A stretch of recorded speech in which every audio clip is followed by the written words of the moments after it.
Hello everyone, this is Sado here, and I have to update the title. Yeah, so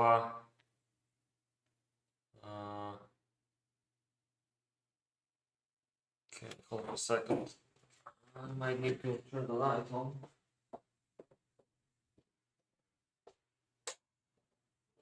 Doesn't make much difference, but still, yeah, whatever. So hello everyone, this is Sado. We're about to see a game on map called Decay. There's a new update from the outer of the map, but maybe I just wait until we have a bit more viewers because I started a bit late today.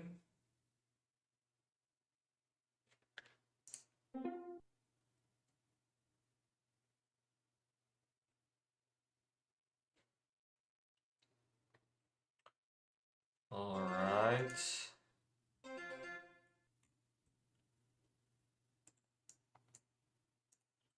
So I'm guessing we'll have a low profile stream today.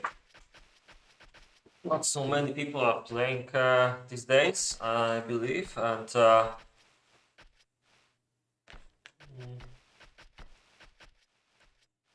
kind of expect that there will be not many watching as well, but I guess we'll see.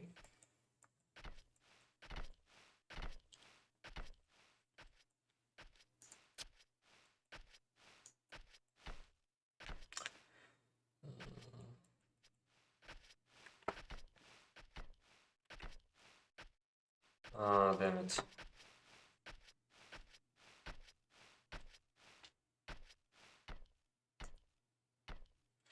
Forgot about one little thing.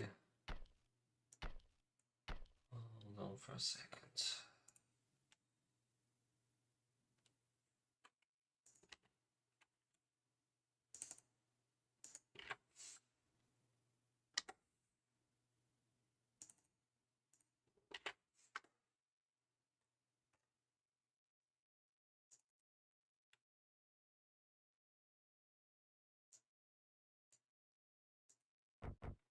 All right.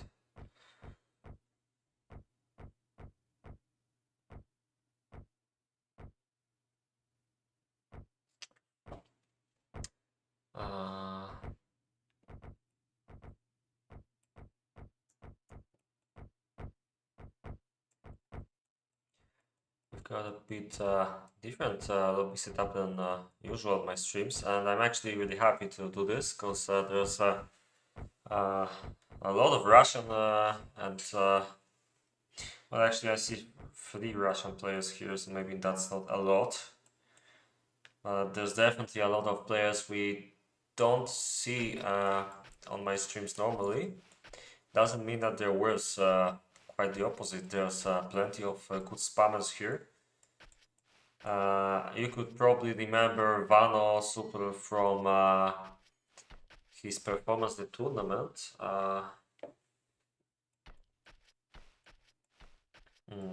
And maybe my clanmates Blackburn Hardy. Other than that, I don't think I've seen any of these guys in the games that I showed live. I'm pretty confident Golem and Gross will also have pretty nice bases. Seems like we've got Hardy and Blackpearl on the right side here, along with guys that I will honestly say I don't know anything about, Bowmaster and Pedal. I think that Bowmaster might be playing League. Let me check out quickly. That's a miss. No one pedaled hit either.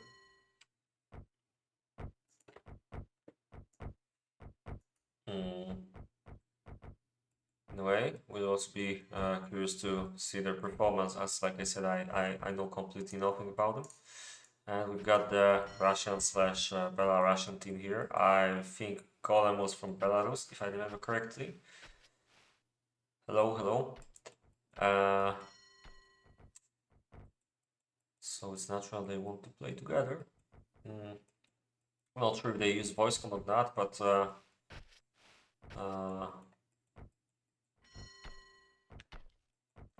we'll see if they can communicate efficiently.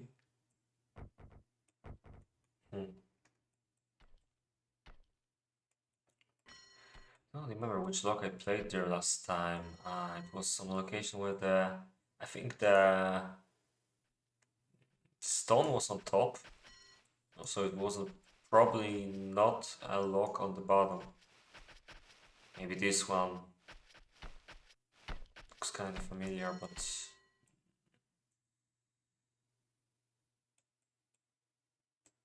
nah, not this one, not this one either. Probably this one, yeah, this one. Ring some bells.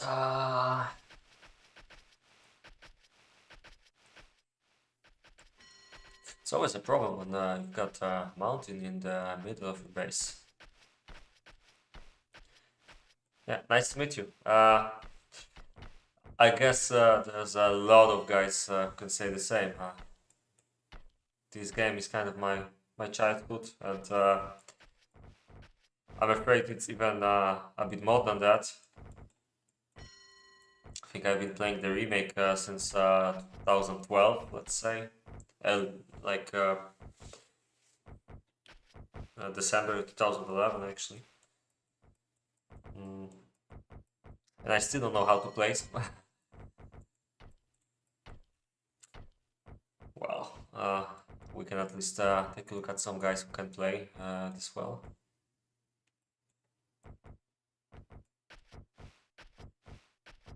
No problem. How did you find out about the game, by the way? Discord, perhaps? Somewhere else? Oh. Some cable went down.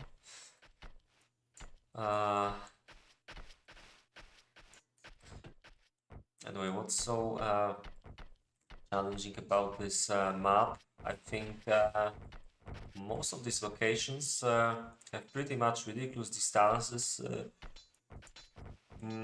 to the resources, also some obstacles in the way on some of the locks, but it depends on which location we're looking at. But definitely the distance to the resources is pretty insane.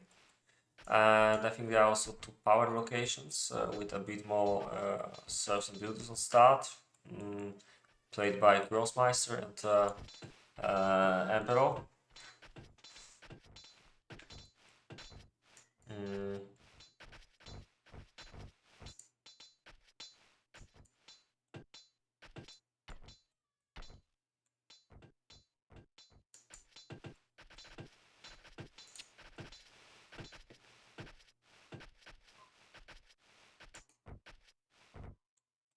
This looks quite compact.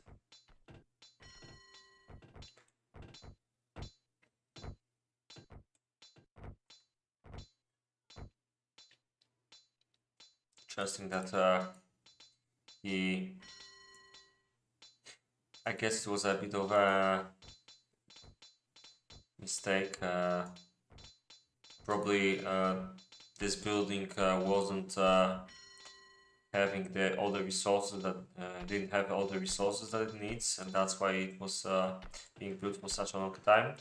And but you know, probably that's the reason that there was only one builder here. Same here. I mean, I'm 29, and I don't even remember how old I was. More or less the same, I guess. Yeah, I remember playing this game with my brother, or rather, he was playing, I was watching, and then I was also playing when I figured out what's it about.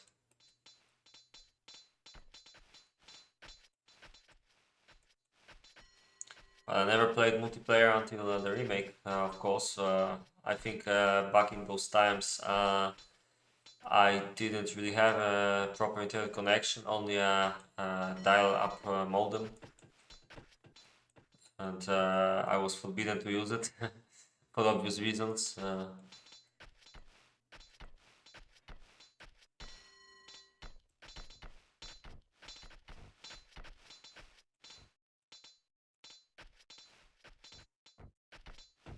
We've got a small but dedicated community. I think I can say that these are one of the best players in this game.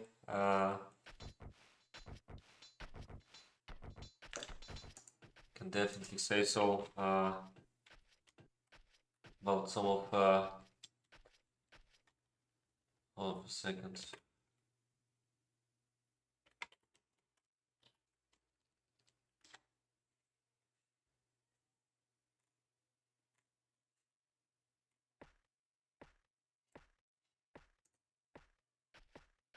Okay, software break.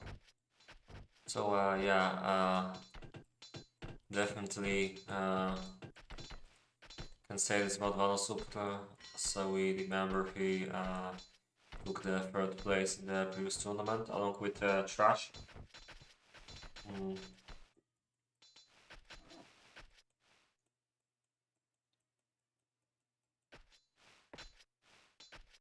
It was quite a surprise, but a welcome one, that's for sure. They had some pretty memorable games. I must say, as a streamer, I really loved to watch Trash and Vano play against Mercenary and Shady on a really strange map called Fallen Fruits. By strange, I mean it was it had a lot of bridges, and it was pretty obvious in the tournament that nobody really knows how to play it. Then they played against Dan and Kungen. Nobody thought they had a chance, but they won. It was pretty nice.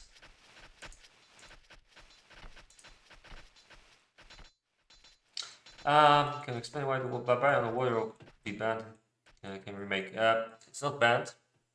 In fact, it's going to return soon. The problem with Barbarian is that you can see these players are building their bases right now, and they can make leather or iron armies. Now, if you want to add Barbarians to this, it has to be balanced, and nobody before had time and will to balance the Barbarian properly.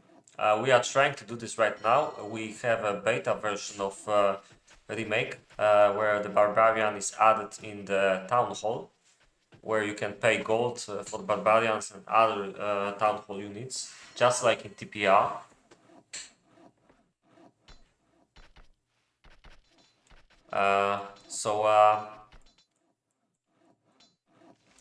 The Barbarian is going to be back soon. You can check out the beta version on Discord currently. It's in the channel called New Versions.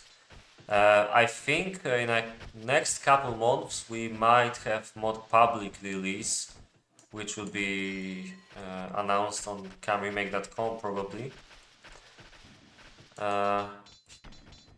We're pretty close, I think. We're pretty close to finishing up that new version. Maybe a couple of months before it's released, we will see. But don't quote me on that. Maybe a couple of months will be 3 months, maybe 6, maybe 10. Depends how much time we need. Not much old players can see now, unfortunately. Yeah, it's like, I think the problem with the old players, I mean the problem with players in general is that usually each year when there starts to be better weather outside, less people get playing this game. So it even becomes hard to find some game to show at Saturday evening. But there are still always some lobbies, so I guess it's not the biggest deal. But I think in the winter months there's way more player activity, and it's usually the best time to make some tournaments. No, today, for example, I spent most of my time outside, or at least I'd like to say so. But still, a couple of hours is a lot for me. So, well, yeah. Okay, I hope, Kamil, that you will forgive me if I translate your question and answer in English. If it's a problem, I can also use Polish, but I guess not. He says that barbarians are very strong when you combine them with crossbows. And Kamil is also saying that they're probably gonna play 1 versus 1 league like this. I think it may be possible. Actually, I'm from Poland. I also talked a bit today with some TeamSpeak players about the barbarians and how to balance them.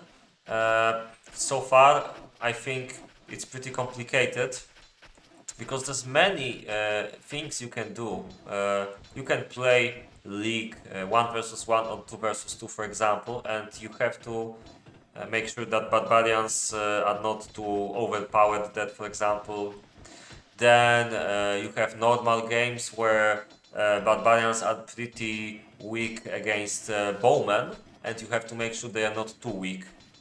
So the price of 1 barbarian has to be calculated very. It's very hard to calculate it properly, you know. And interesting photos from Colin, by the way. I mean, I agree with this one. Maybe there's really no other way, but yeah, just look, he really made so many trees here. I mean, it was definitely a quick woodcutter to make and to unlock the sawmill, but maybe it's not the best location. Ah, he's only cutting. Okay, so he's probably gonna put some buildings here if he can. Yes, Lewandowski, exactly. Ah.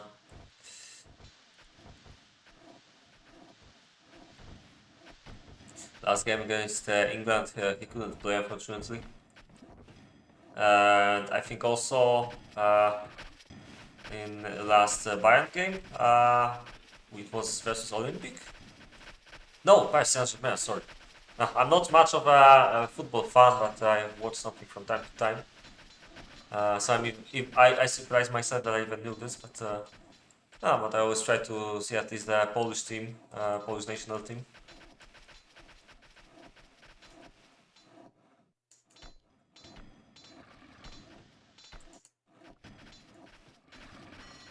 But the problem with being Polish and watching football is that we never really had big successes unless maybe you count very long time ago. I think in the 70s we had 2 bronze medals on the World Cup in football.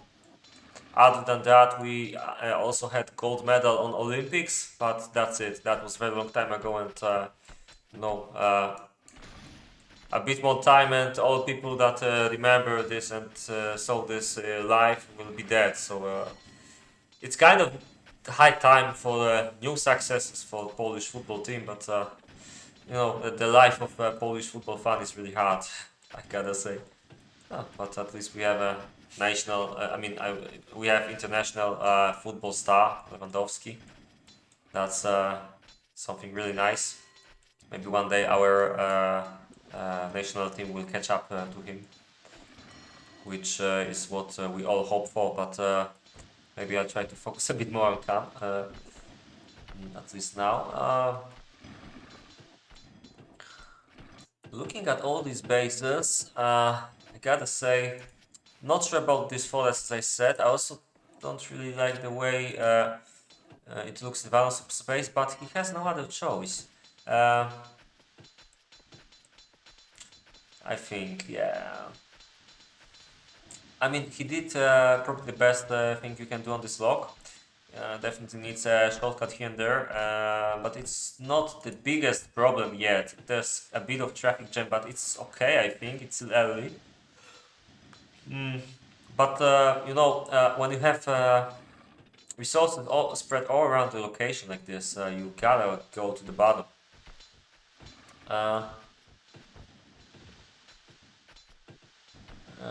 For a second, I was afraid that you're asking about football. I was terrified. I would have no idea. But top 3, top 5, best players of all time in normal game, 60 minutes.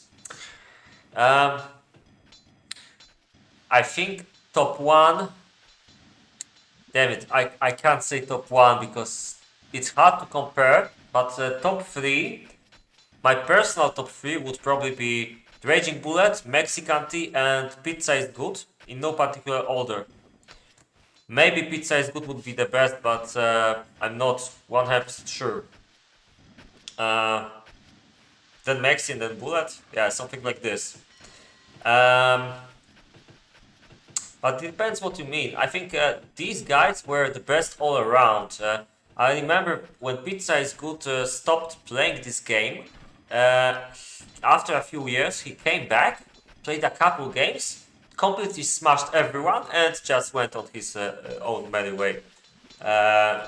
If a player can do this without even preparing himself, then I think yeah, he might be the best. He's the guy who invented lots of strategies regarding market usage, for example. Lots of market strategies. He was always trying to find out something new, and he was really good in the games. I'm not sure. I don't remember if he was much of a team player, but definitely, if you had Pizza is Good in your team, you didn't really need, you know, you didn't even need good communication, I think. But I can't really say how he compares to today's two best players, which are probably Maxi and Raging Bullet. So I can't really compare them. If I had to compare Bullet and Maxi, I'd probably choose Maxi. We could see it actually in the tournament where I think Mexican coaches didn't have that much problem to defeat Bullet's team. And we got some lags from Black Pearl, that's unusual. Okay, but it goes down, nice. Not nice, nice, okay, nice. Okay, thank you for your opinion on Poland winning Euro Cup soon. I would love to believe this myself. I will believe when I see. But yeah, thank you. Max, Romek, and Bullet. I'm not so sure about Romek. I mean, he's a very close one because he would probably get to the top 5. But you know, it's like when you want to talk about the best sides of Mexican Tea and the Raging Bullet, especially for Bullet, I would say it's the bases. They are really good, and he's also really annoying in fights. So that's his second good side. When you wanted to say this about something about Maxi, I think he's good all around, but bases and bases even a bit more scary than his fighting skills. But when you wanted to say something nice about Romek, his biggest upside was definitely that he was probably the best team player I've ever played with, and his bases were pretty good. I think they were definitely not on level of Maxi or Bullet, but when he wanted, he could definitely do pretty good. Not much worse than them, but the real advantage you got was when he was the general of your team. You know, he was always looking at what everyone is doing, and I should probably do the same right now and look at the other bases. Sorry about that. But yeah, Romek's upside was that he was a great general, and his team always had a real good advantage of knowing what happens on the field. And he also had, I think he had bases on the level of many of the players here. he was also good at fighting himself, like microing. So that made him a pretty good player, but I would still not give him top 3 right now, probably. Hold on for a second. Oh, 12 viewers, that's better than I could bargain for. Bomas, interesting stuff happens here, but kind of bad iron right now.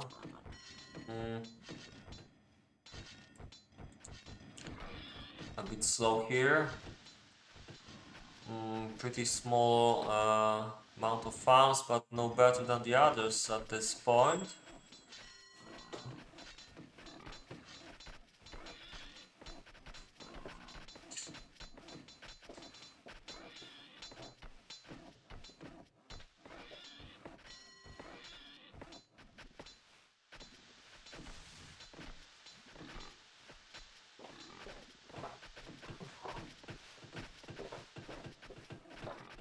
Like that.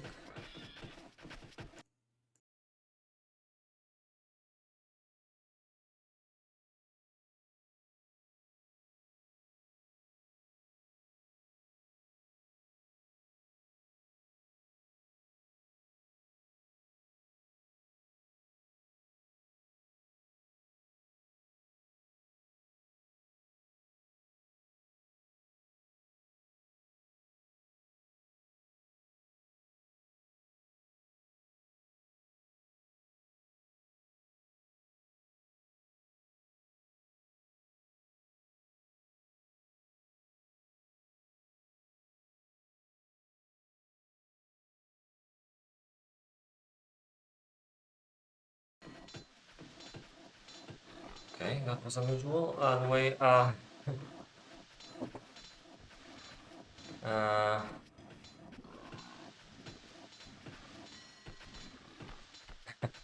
come on. Yeah, you can see that that's very Polish reaction to someone saying that we will win anything in football. Come on, I'm pretty sure that he wanted to be polite, no? Like he wishes us the best. When will you see you in game? Actually, these days, when it's hard to find a game to play, I'm pretty sure that I might play something myself, like maybe a campaign, TSK or TPR. I was thinking about making a quick rushy play of these. But I don't really stream my own games too much, you know. Because I mean it's probably something that everyone would enjoy to see because my bases tend to be pretty strange, but I really have the confidence to do this. Yeah, thank you. Yeah, I think that's more realistic, and I hope so as well. But that was our problem in the last couple of years, I think. Always, I mean, always was our problem because we have really good players, but they don't make up a team. Actually, I'm not much of a football expert, but I think the current coach of Polish team, he's called Paulo Souza, I think. It seems like a step in a good direction, but he didn't have a lot of time. Just played 3 games and had like one meeting of the team, I think. But some little things I see there make me think that he actually knows. He has some plan, no? I have no idea if this plan will work or not, but no, it's kind of with like building a base in KaM when you might have a plan, but it's all random what happens afterwards. So I have some confidence in that guy anyway, and maybe we'll see. Finally see a good performance from the Polish team. But I think last time they played in Euro, I think it was pretty good, wasn't it? I mean, they lost to Portugal in the quarterfinals. Am I correct? And then the Portugal won, so wasn't hell bad, right? So in Euro, we might actually have a chance to do something with a bit of luck and a bit of good form. Still, I remember Italy and some other good team beating us pretty badly recently. Actually, I didn't watch it, but yeah. Anyway,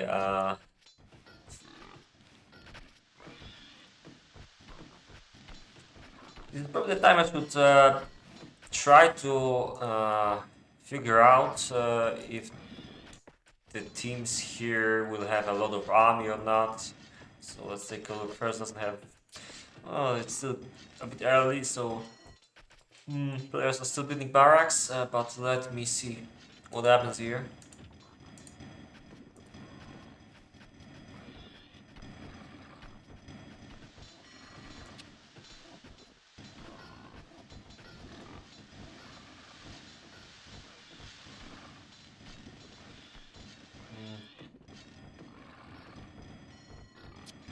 Oh, I assume he might have about 30 iron on peacetime, possibly about the ladder.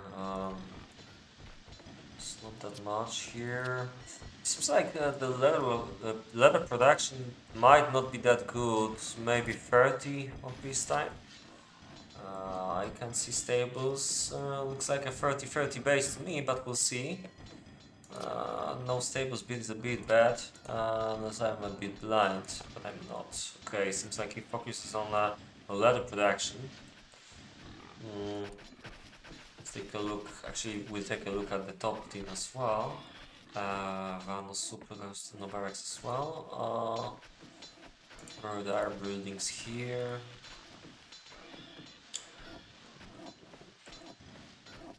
Yeah, now we can see the farms actually integrate pretty well into this road work, although I still think might be a mistake to not make this road here. It's just a free shortcut, you know, because it doesn't take a lot of time to build this because it's so close to the stonemasons. Sorry about the Polish language, by the way. Anyway. Really like how compact the space is. The farms, it's kind of unfortunate place because I think they should be moved like one tile to the right, but I guess he preferred to make a really fast gold production.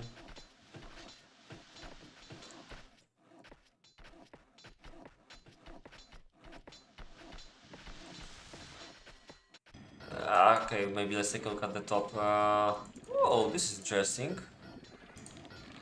It's like a house rush to me.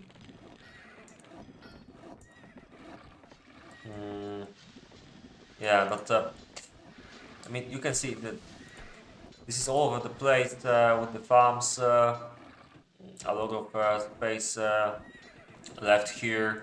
This is a really simple base, but it's probably going to work because of the kind of troops that he's gonna make. Usually don't like this. Actually, what do you guys think about a tactic like this? Do you think that this should be regulated somehow, the pulse rush builds? Because it's really deadly and it usually finishes the game pretty fast. I mean, I'm not saying he's doing something bad, but it's kind of a flow in the game, you know, the way I see it. That something like this can happen. I would like to see something changed a bit, maybe in the remake, because Horse Rush build means that you will lose your army pretty quickly, and you can only try to win or lose, you know, very quickly. So it makes for pretty short and uninteresting games. Of course, sometimes there were examples of really interesting horse rush builds happening in tournaments, for example. I actually had a game where we made a horse rush against Mr. Fu's team. Beer, yeah, the Beers are the Beer. Dan, Razor, Fu, and I don't remember the fourth guy. Couldn't have been Mitralas. Nah, he was probably not there yet, but no, Mitralas was actually now a team, I think. Damn it. Okay, so I don't remember the fourth player. In the BS. Razor and Fu were in the bottom, so it was someone who lost along with Danny. I'm terribly sorry I forgot, but we played a 2-hour game there. I've never seen such a long game with horse was built, but that was a really strange exception. Anyway, Bowmaster. I was talking for a bit too much, so let's try to see what he has. He has no plans for horses. It seems like he has plans for nice leather, which is nice, I guess. Yeah, nice leather, yeah, whatever. And yeah, the iron could be better, but he's gonna have 40 maybe, 40 packs. It's possible. I'm not sure about it, but it's probably something about this. Let's take a look at the bottom now with gold. Still not built the barracks, which means yeah, this is, I don't know, it's like about 10. Yeah, 25 iron troops in peacetime probably, and this building ain't working. That's interesting. Ah yeah, it's good because these are stuck here. Can't really say how many he will have. Strange thing that nobody on the bottom team is making horses. Ah, sorry, one guy, but it's pretty late because it was just built just now. I believe this is a pretty big map, so yeah, it's a huge mistake to not make horses. Really, in this case, I think. Oh, this is a nice iron build from Grossi. And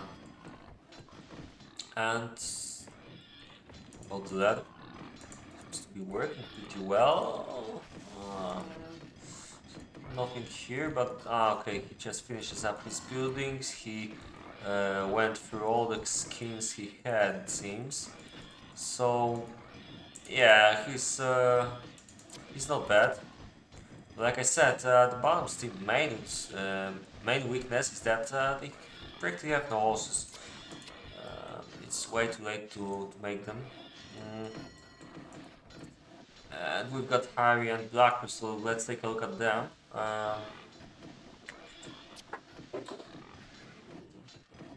Sorry. So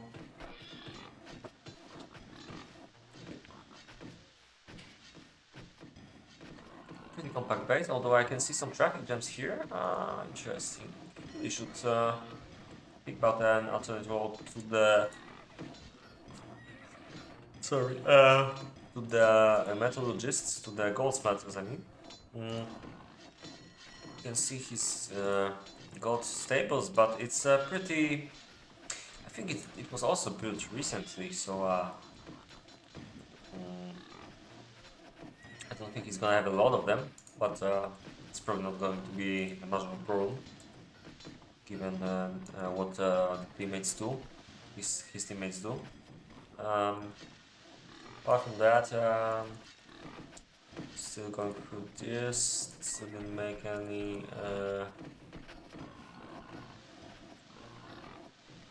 leather armors, jackets. Not sure if he's on his way. Yeah, apart from this, it's not a bad base, that's for sure. But yeah, the road work could be a bit better.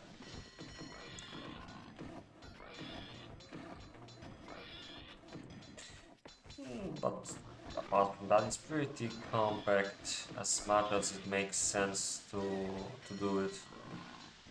Okay, and the last guy we didn't look at was Black Pearl. So Black is based, got the protection is working. There's already some horses. Yeah, it's a pretty standard build with him. A lot of iron, so he's gonna have at least 30, if not more. Okay. Not for me to say who will prevail, but one thing is for sure, the top team is gonna have a lot more horses. Biggest problem that seems like some players didn't think about making anything else, which is pretty bad, I think. I don't really think he's gonna have more than 30. Might not be that good, although...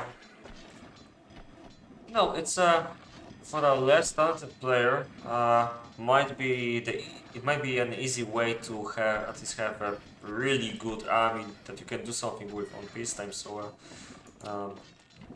those he always remains a choice. So it's pretty interesting to see bases like this because, as you can see, everything is spread out. I mean, that's not what I want to say. I mean, everything is placed in this base kind of randomly. You can see that it probably played without a plan, without pre-build. Just, I guess, just you know, game without much pressure. Just chill and make buildings. I can't really say how I would build here because I didn't see much about the location of the wood here, for example.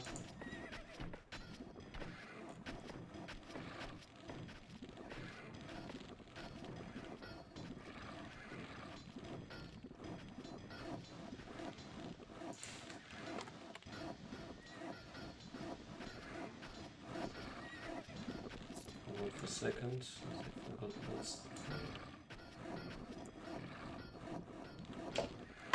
Why doesn't it work? Come on. Come on. Ah, and okay.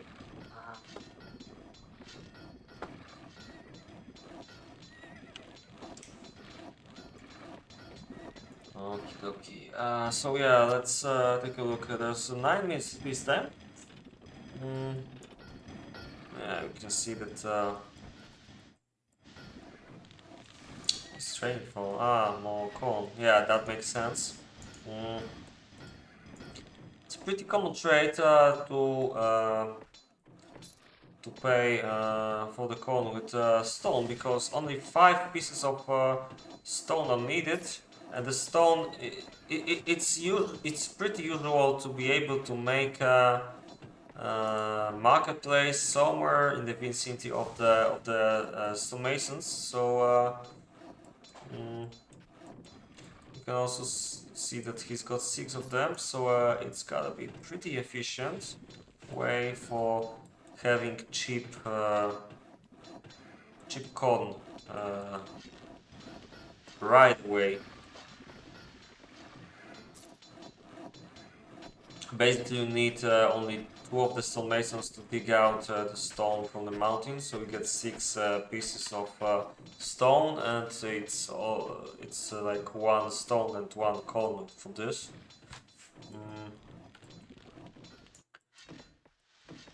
Anyway, I digress. Maybe you should take another look on some of the bases on the bottom here. Yeah, like I said, the only thing I didn't like here in Furth's base is lack of horses.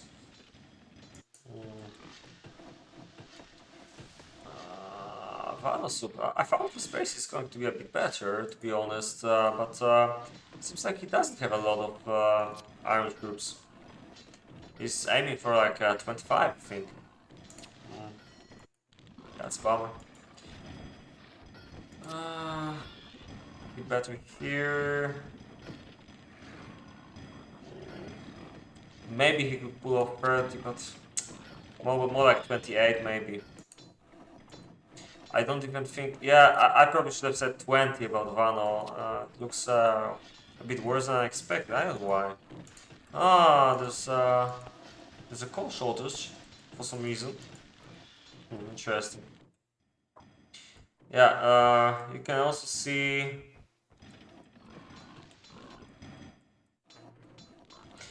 Tomix has posted a link to a poll. He's asking people about what they think about some new maps to Knights Merchants League. I mean, it's not his league, it's operated by Kung and Zatora, but It's just, you know, a way from a community member to gather some feedback and interest to get some less known maps in there. So if you guys know these maps and you have some opinion, if you think one of them should be added, you can click on the link and take a look.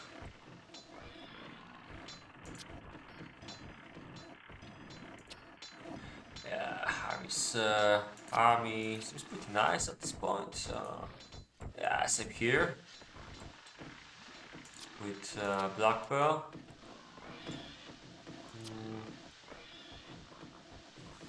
Yeah, oh, Bowmaster wouldn't be bad. Maybe needs a bit more iron troops, but it's not half bad. I should probably compare. Oh, this is pretty bad with the weapons. That doesn't look nice.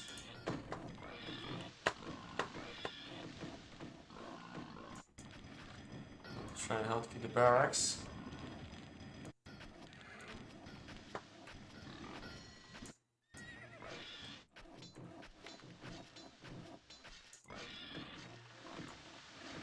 And go for a tour in a couple moments.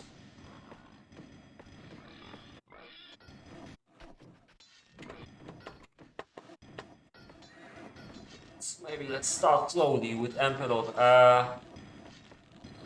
60 militia, that's what he could make, and right now 20 horses. Might need a bit more corn for this.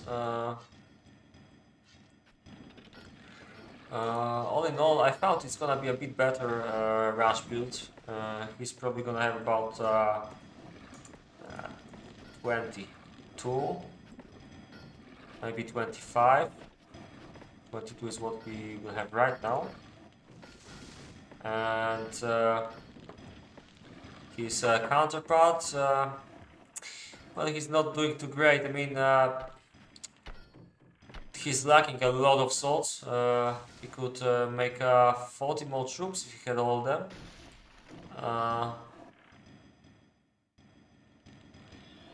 Yeah, Thunder, I mean, I think Tomix has a pretty similar opinion on this, from what I talked to him today. So this might also not be the worst idea, but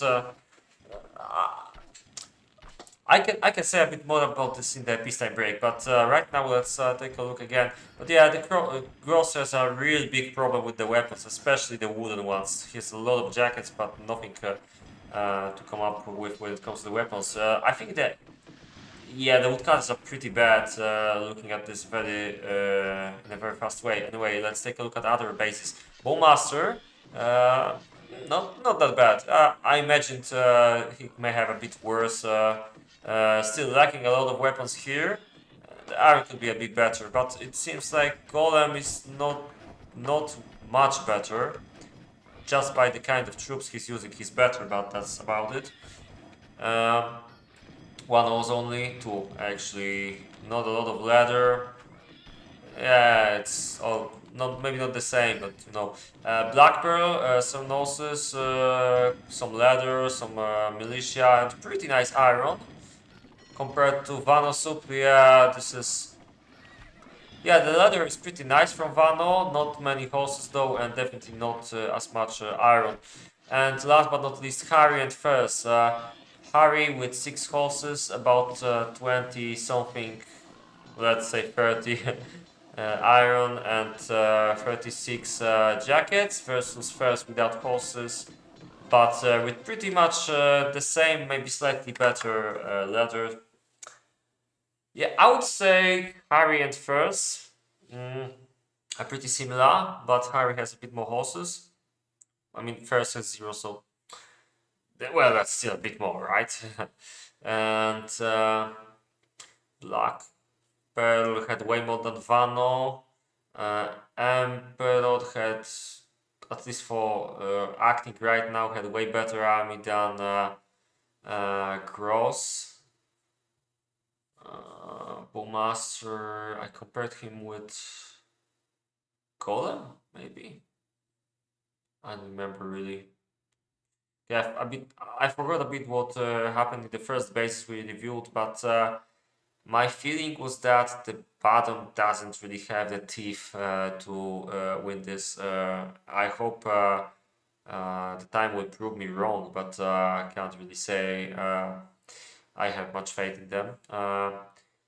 The top guys are usually better. In case of Bowmaster, I think it was pretty even. So looks bad enough with the armies that I think it might be one-sided, but we'll see, I guess. Anyway, about the discussion about the league, one has to start thinking about this, whether we really think that it's bad that people make pre-builds. I mean, it depends on what you want to achieve. If you believe that we should care the most about players having fun, then some help for them, like making a pre-build quickly, is long time trash. Is probably good. But if you want the best player to always win, without making a pre-build, without playing pre-builded map, then it's probably better to use random storehouse for this. But well, Thunder, I can't say that the question is not good because we're asking a different question. You can add new maps, and you can also ask people about random storehouse for the old maps, for example. That because that could be some possibility. Mm.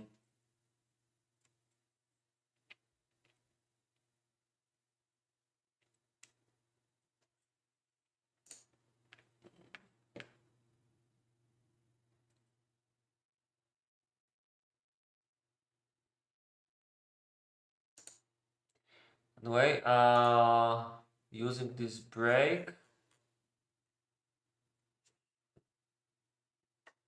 I remember that there was a new map, new co-op map from Don't Talk, also known as Antares for some people. It's here. Okay, so I'm gonna check it out very quickly because we're still waiting, and I always like showing nice maps to people. So I'm just gonna download it really quickly. And while we're still waiting, I can show it to you.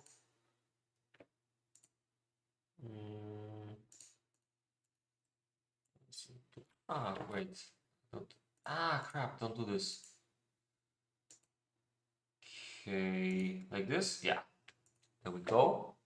But don't worry, obviously I will go back to the game once it starts. I'm ready, yeah. It's starting right now. So maybe I'll just do this after. Yeah, I'll show it after the game because everyone's ready. I don't really want to lose the first seconds of the fight. Those that weren't here last week, especially to map makers, you might want to check out. Actually, the map makers might want to check out my last stream from last week. It's available on YouTube. To those that are watching this on Twitch, basically, there's some new tools in the map editor. I showed two of them that are incoming in the new beta version. One of them is object brush, which basically lets you paint with objects on the map, and it's really awesome. For those that ever made a map in the remake, they will know that placing these objects, for example, these stones, stuff like this, is like the most. I think it's most time-consuming thing to do, unless you're copy pasting or something like this. There's a lot of fixes in the map editor. I hope one day I'll try to show them all on the stream. Maybe actually I could make a stream exclusively about the beta changes in the next week or two. Because I think that we will need something like this to show to the people. So I think it will be pretty long because it's 5 years worth of changes in the beta. But oh, seems like Golem wanted to kill some bowmen from Ari, but I'm not sure if it was worth it unless he killed more than we could notice. Okay, I understand LT, but what is this?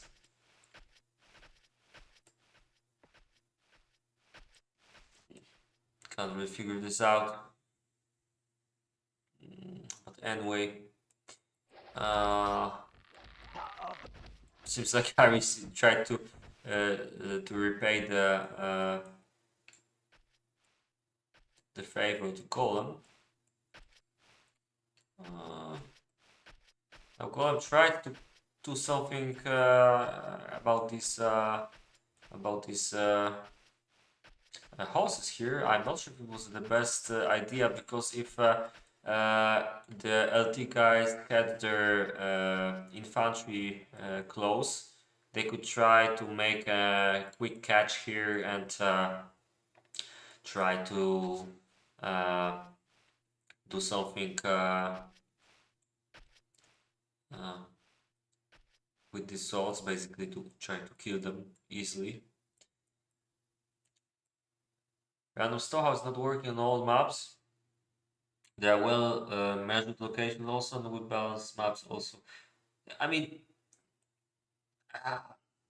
I wasn't sure for a second what you mean here, but I think what you mean is that some locations will not be suitable for this, right?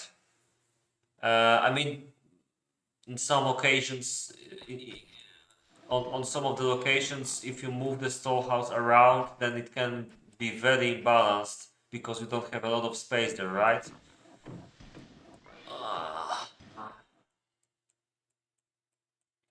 Maybe, just maybe, the proper way to do this is to randomize the storehouses the same way on every location. So for example, if this location's storehouse moves to the left, like here, should be the same story here. Or maybe like to the right. Yeah, it's kind of tricky. Would be better than completely random. But it kind of relies on the fact that there are two teams and they are usually middled on the maps. I don't know if it's possible to make automatic random script for the storehouses that will always generate good positions for these storehouses. So it's a bit tricky. That's why we have a random map generator. Maybe one day the league will be played on this. Just randomize the map and yeah.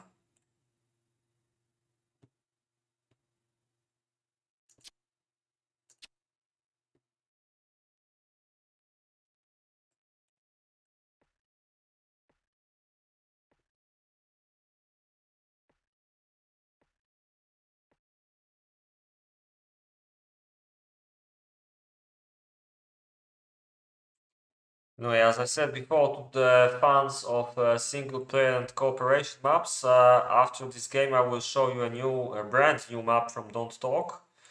But it seems like we've got some bigger issues here. It seems like Golem is getting caught by Black Pearl.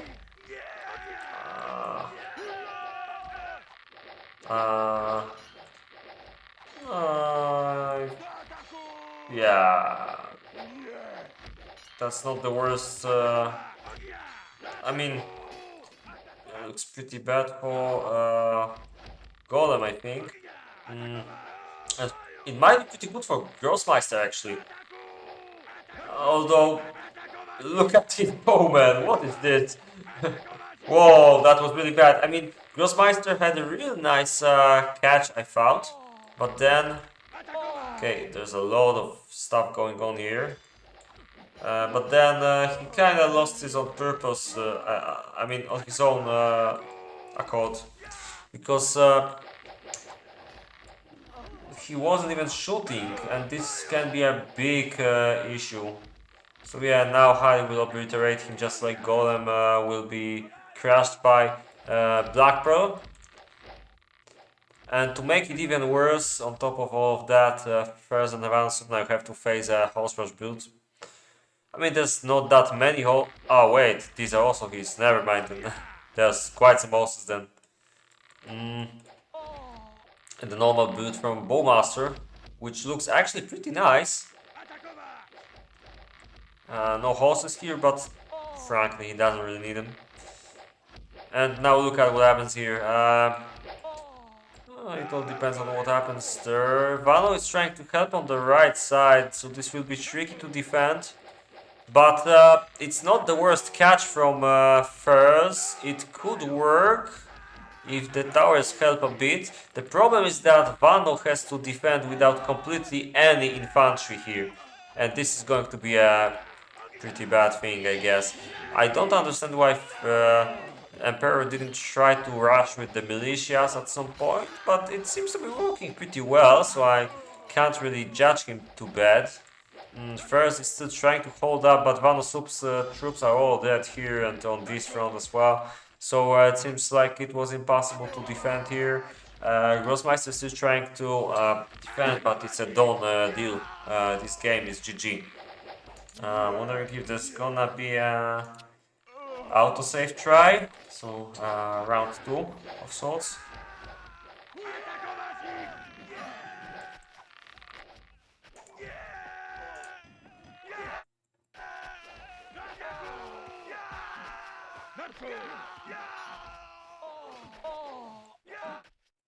Yeah, so it seems the top team won predictably.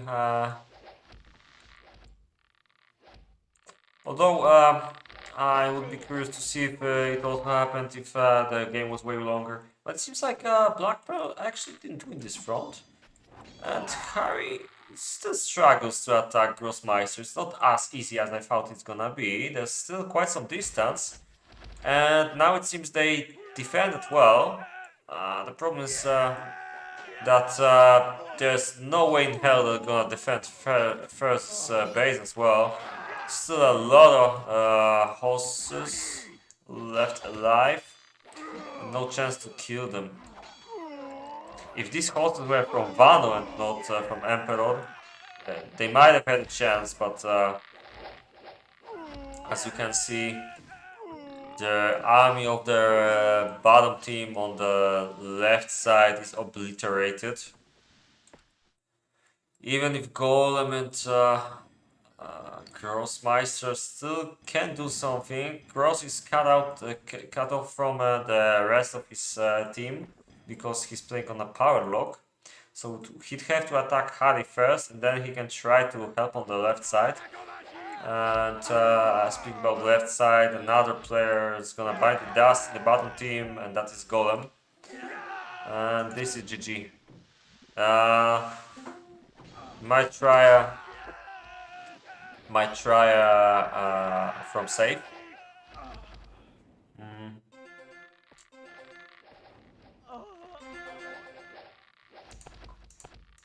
We can see the statistics quickly. A lot of kills for Blackie.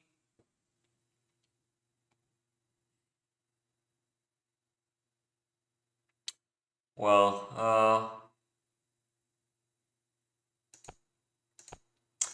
let's use this opportunity to change into...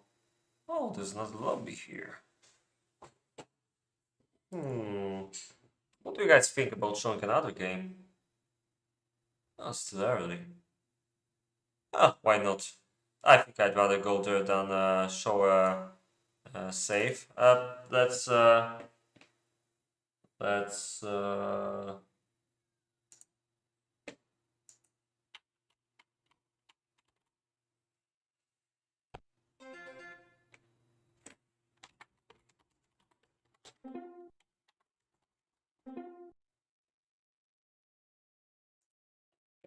Let's try to take a look around here.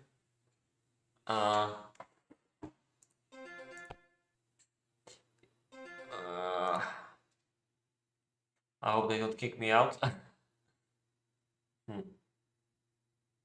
Well, I wasn't the last, so I might leave.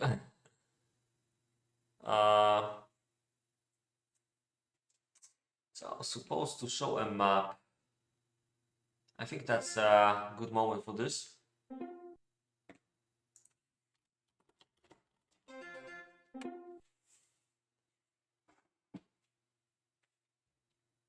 Hmm.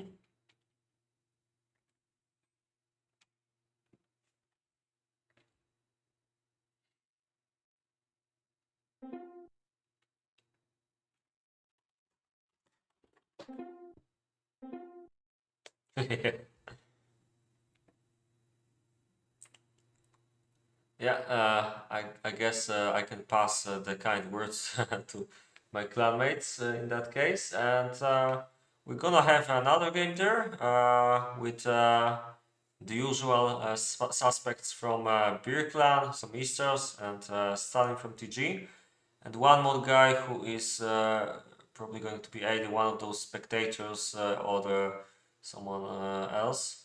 I can't say yet what happens here.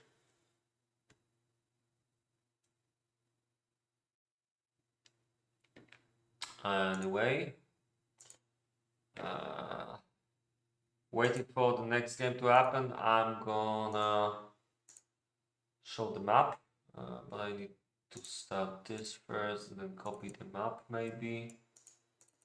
It's gonna work, yeah, it should. Ah, crap.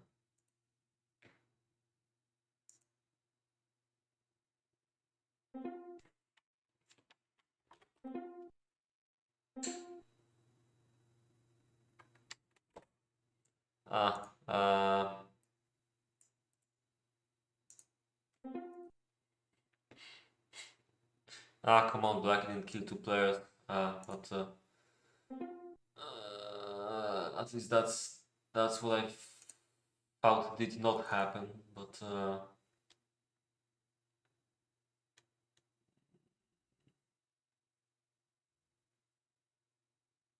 yeah, I want to go here, then here. Paste. Oh, what is this? Maybe I snow. Oh, I don't remember this one. Yeah, so like Thunder, I think it was who pointed it out to me that this actually looks like a genie. Can you see this on the minimap? Uh,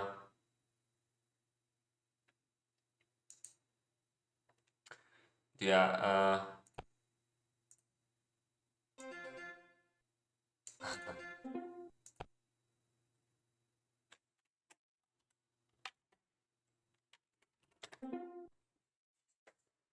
Ah. Anyway. Why doesn't this show up? Okay. For some reason lost it for a while. Decay, the best map.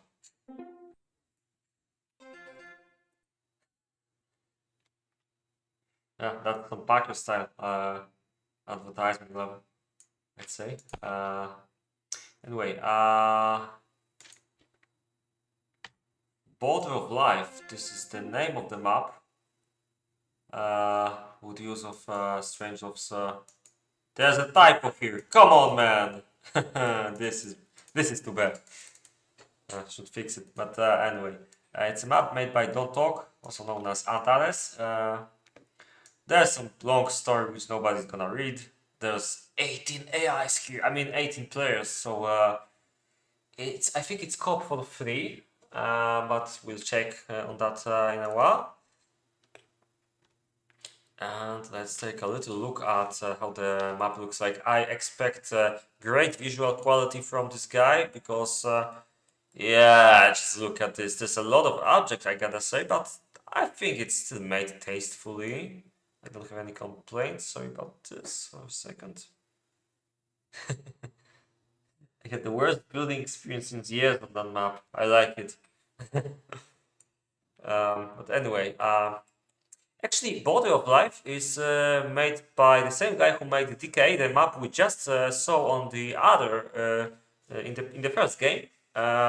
So maybe you can recognize some of the similar style, but this is a co-op map. So we've got 3 human players here. We also have one here in the middle and the one on the right. Yeah, that's it. And we also have 15 AI players there. And there's there's this guy who is I mean, I don't want to spoil too much, but it's all very interesting, I guess, from what Don't Talk told me. I don't know much about co-op maps, but he seemed to think that it was some really, really good shit. So I can't recommend this more heavily. This is definitely something that should be checked out by fans of co-op maps, and it's a really nicely looking map. And when we're looking at this, you can notice that the buildings are covered with snow on the snowy terrain. That's one of the features in the new beta version of Remake, and will be in the upcoming Remake version, hopefully this year. I think it looks pretty lovely, and yeah, it really shows in maps like this where you have a lot of AI players. You can just make uh, the snowy locations get a new charm, you know. So that's how it looks. I like the way how the top is like mainly mountains. Then you have a lot of dirt terrain here, and then you have some green in the middle. It's also colorful, and then you get it kind of reminds me of Heroes of Might and Magic. I mainly played version 4, but I know that 3 is the best one, and everyone says that always, but I really liked in 4 the colorfulness of the terrain, and I think it's something that Don't Talk captured pretty well here. There's just a lot of colors here, and it's very tastefully done. So I'd like to recommend this to you. Border of Life, a new cooperation map, only available for beta version. So it's most likely going to be included in the next remake, unless it's too bad somehow. But I think it's probably going to be pretty nice. But like I said, disclaimer: I don't really play co-ops. I never played this map, so I can't really judge it. But maybe one day we'll make a stream from this. If we have some players who want to play this around 19 o'clock, then I'd be glad to show this.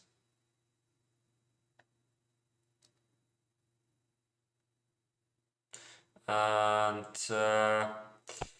let's maybe go back to this game here. We're still waiting for the teams to show up, and I think I might make a little break, maybe. Get something sweet, you know, because that's the most important thing in life, to have enough sugar in your veins. So get back.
Okay, there we go. So I'm back and we're into another game. And I have this little idea. I was thinking that maybe I should focus on one player from start to end. Mm, I think I might focus on Zato, unless his location is pretty weird. And it kinda is.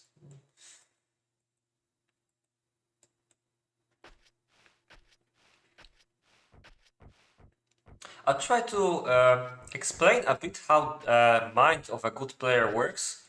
If I can, I mean, because I'm not a good player, but I have some theoretical knowledge about this game, so I can at least understand what happens. So I'll be also helping myself to some chocolate in the meantime, if you don't mind. Mm.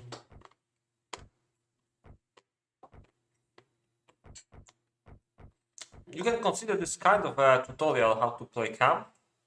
Uh, Made more annoying by the sounds of me eating some chocolate, but you know, there's nothing without its flaws. So let's just begin. Mm. So the first important thing is that you should make the school on the left side, in this case, because that's the side on which you have gold and coal. So that's the general rule of thumb, that mm, in case you have gold and coal on one side, it's easier because then you just make the school on that side. If they are in separate ways, I would generally follow the coal because mm, the uh, the gold smelters will always have to be close to coal, because otherwise they will get low on the priority list, lower than the iron production, right? So you should pay attention to this. And yeah, it starts with building school on the side where you have coal or coal and gold. The next most immediate steps would be to ensure you have definitely 4, and in many cases 5 stonemasons, 5 quarries, and well, some woodcutters. I would say in 30 minutes you usually have to have at least 6. And you definitely have to capture all the forests you have on the location. So probably this one as well. We'll see if Zato does this. This is a rule of this is a rule that you should follow in most cases, but obviously sometimes it's better to do something else. But playing like I just said, you will probably be fine. So you can see that Zato is going for a woodcutter in this forest. Probably wants to cut this down really fast. And he also makes the quarries along the way. To be honest, I don't think this start is that fast. I mean, with limited amount of serfs and builders, you probably shouldn't reach out too far from the storehouse. So this one, I would say, maybe it could be called a mistake, but on the other hand, you can't really make a woodcutter closer to the storehouse where it would make any sense. So that's probably why he did it like this, because he couldn't make it here, for example. He will need this space. So if he made a woodcutter here, he would have a lot of trees in the middle of his base. So it's not a good idea. This is kind of bad as well, because he definitely will want to make his iron production like here, but when he wants to cut only this, it's probably going to be a fine spot. Why he didn't check fell only yet? Probably because he will try to plant a couple trees here and then switch to fell only. So in time when he really needs this space, he will have it all cut down by that time. But for now, he needs as much wood as possible, because the most important thing about the start is that you have to prepare the resources you will need later. So first you prepare to have enough quarries, which is really easy, because you just make 4 or maybe better 5 quarries at the very start. And the second, a bit harder, is to get all the trees from the location, and then make maybe make some planting only woodcutter as well. This is a nice thing, planting only woodcutter, because it has nothing to cut, so we start immediately planting.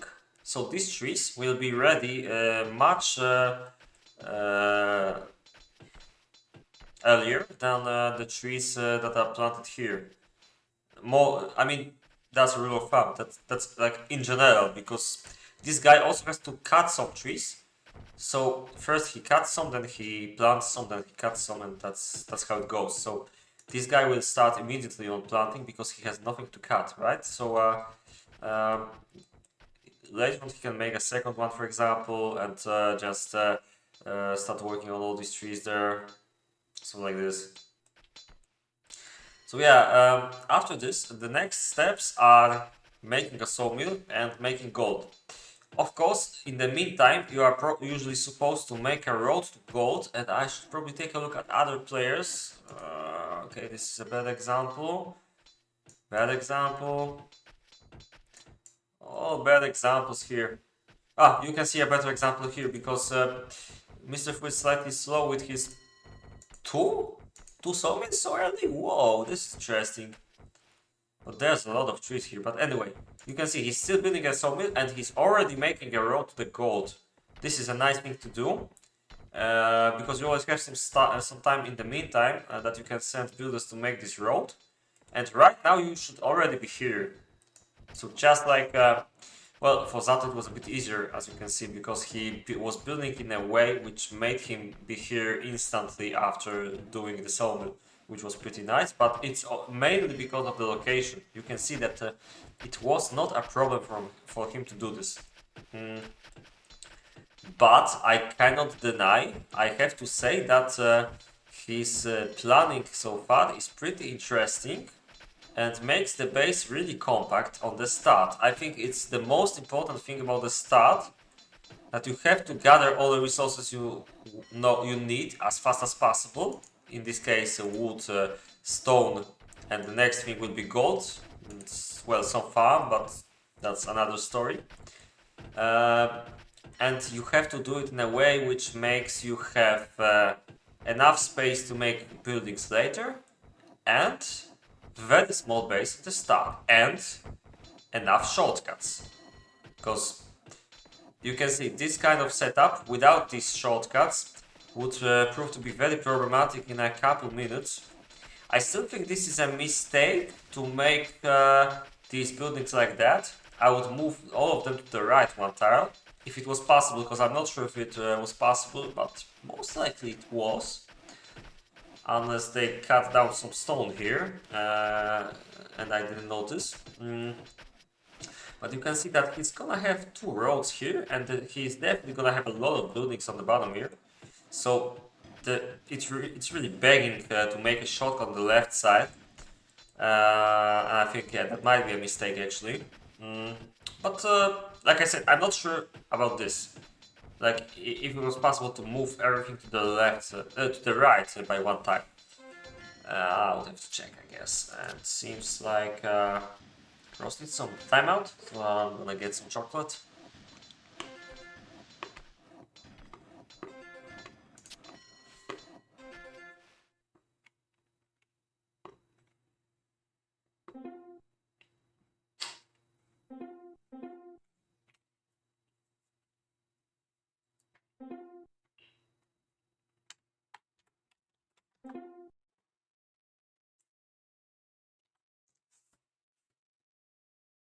Yeah, I'm guessing maybe he spilled something on keyboard.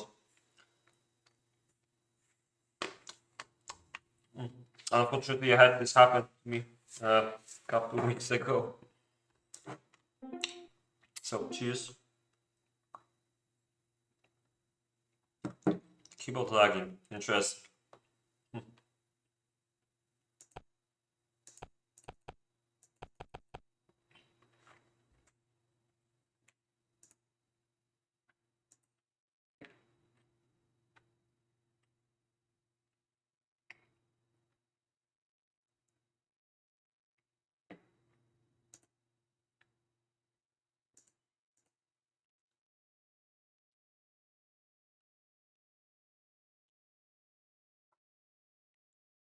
Still, I think it might be a pretty nice idea that I started making the streams earlier, because that way I can show you some new stuff in beta, for example, on new maps, and I can also watch some other game before Mr. Fu makes his lobby on 20 p.m. As it always happens, and we can actually see two games one after another. So I think this can be pretty nice for the future. And it's also easier to probably get to the players when you're making a bit longer stream. So I think 2 hours is probably perfect for me. Should be a bit more, but I think I don't have enough patience to do this, to talk for so much time. So I can do that, I guess. Anyway, let's go back to Sato's base.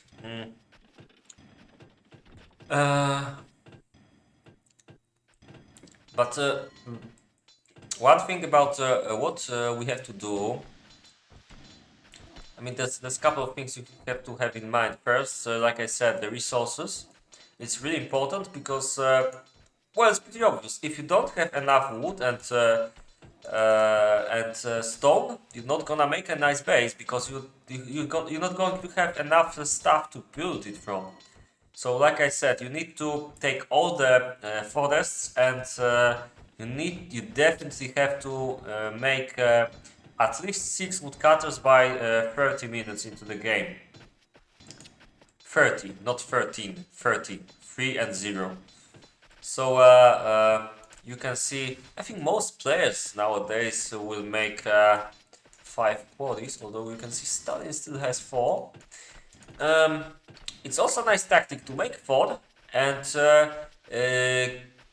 not close your stones, so you can gather like 30-40 stones, then you close it around the time you make in, and you wait until this gets close to 10, for example, and then you can make the 5th one. But if it's worth it, I can't really say. Probably it's just safer to make the 5th one earlier, maybe not right away, like Satora did. I don't think it's needed, but it's definitely a really safe practice to do it early, so I'm not considering this a mistake. If you build like this, I guess your kind of build will work on every map, so it's not too bad. Anyway, you can see he's making a second sawmill right away. I think his problem might soon be that he doesn't really have anything to cut, but he's... Oh crap, he really needs that guy, and he forgot about him. Oh, that's gonna be bad. And he has this one. Yeah, we're inches away from a mistake, a grave mistake from... Okay. But this guy will go here. Yeah, that's more like it. You can see it's quite close to a pretty bad situation, because these guys are almost not working on anything anymore. This guy still had one piece to cut. This guy's already going to his new home. Oh, seems like he went for the bottom one first, so that's nice. You can also see he's making second farm. By the way, this is a pretty common thing for most of pro players.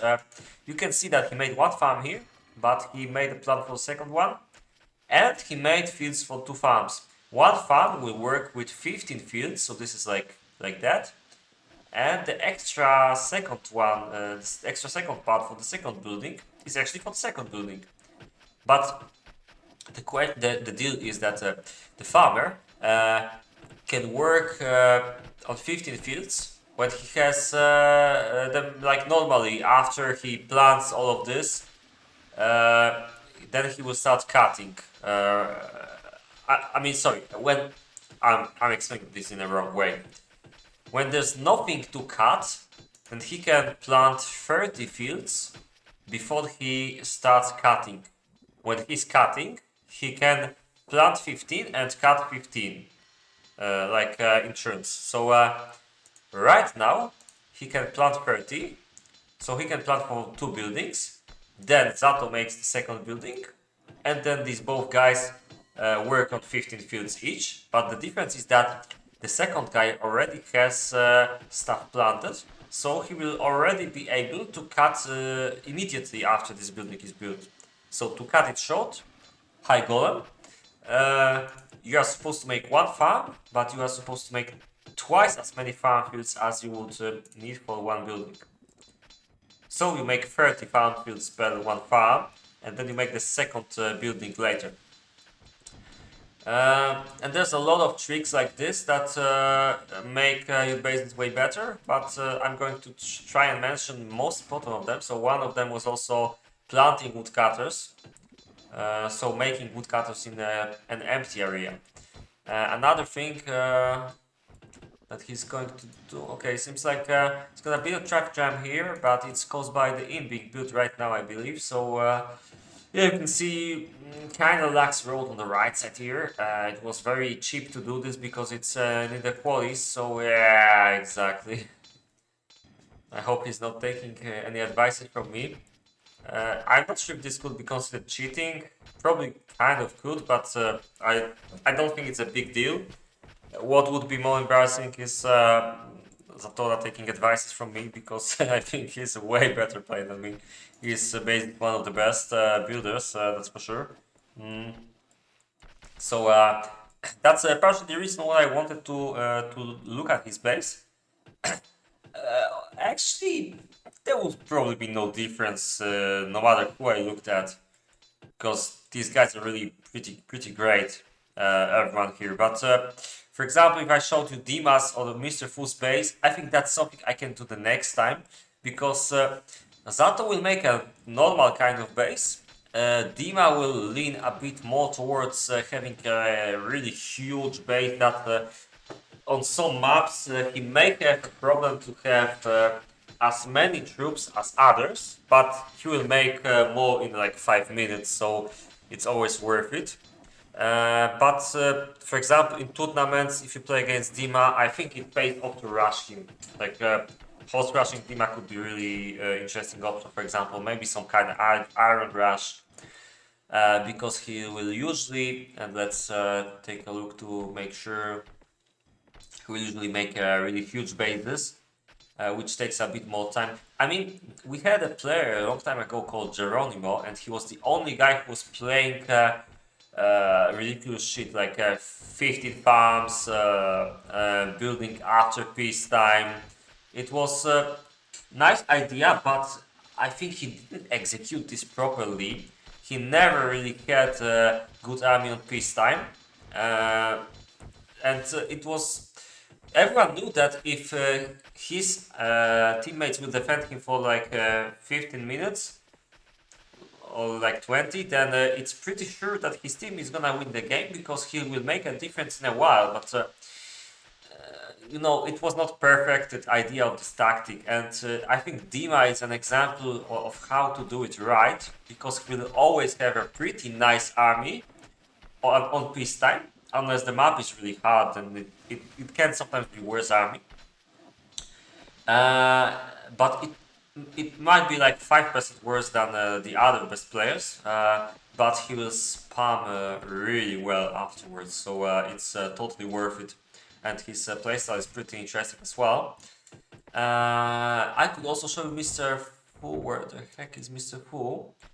Who is always making such small bases with 5, sometimes 6 farms, 2 swine farms, 1 stables is basically everyone knows that he's gonna do this. So you can see the layout is really compact. This also has its advantages because that way you need a lot less serves and a lot smaller base. So this is always a pretty nice idea, but the downside is that you have nothing after peacetime. I mean, not nothing, but it's way producing a lot of troops. It can produce more troops than the other players of peacetime, but after peacetime, um, you get way worse reinforcements than the others. So that's a kind of a trade-off. It's kind of opposite to what Dima is doing. Although I guess Iron Rush would be the exact opposite. That's not exactly what happens here. In Fu's case, it's a small rush, I would say. But let's go back to Zato because I wanted to show you how the big base players, sorry, regular base actually base like regular base normal base players would like to play. So you can see he's preparing for another woodcutter. You can notice that he intends to he intends to cut out this area on the right side and make woodcutters only there. I'm pretty sure he might actually plant here too. Okay, so this is another area for the forests, it seems. Maybe some farms, maybe some leather production. I'm not sure right now. Probably yeah, but he probably needs some plants here if he wants to do that. Time for chocolate, it seems. Anyway, you can see he enabled fell only in the bottom woodcutter. He probably is going to make some plants soon here. As soon as he can. I'm not sure about this woodcutter, maybe it will be fell only as well after a while, but it all depends what will happen here. Yeah.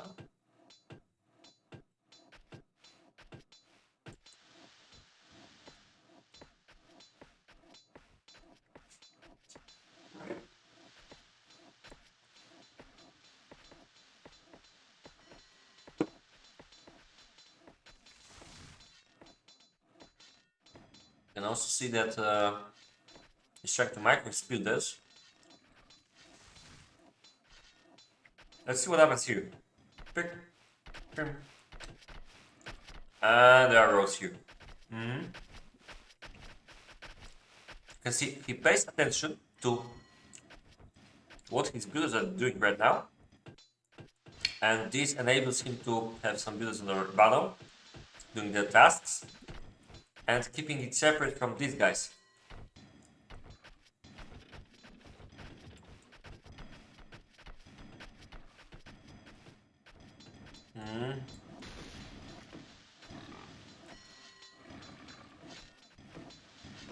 Might have miscalculated this one. Ah, they go here.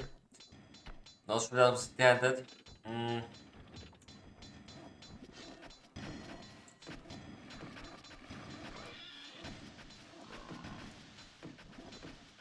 Yeah, anyway, you can see that he made the second farm now, and it's all ready to go. He has a lot of corn going up, and he's doing the same thing here. You can see maybe it's not 15 that he I mean, maybe it's not 30 that he planted, but I think this cutting might be caused by the fact that these fields were planted earlier, so this guy decided to cut some of these.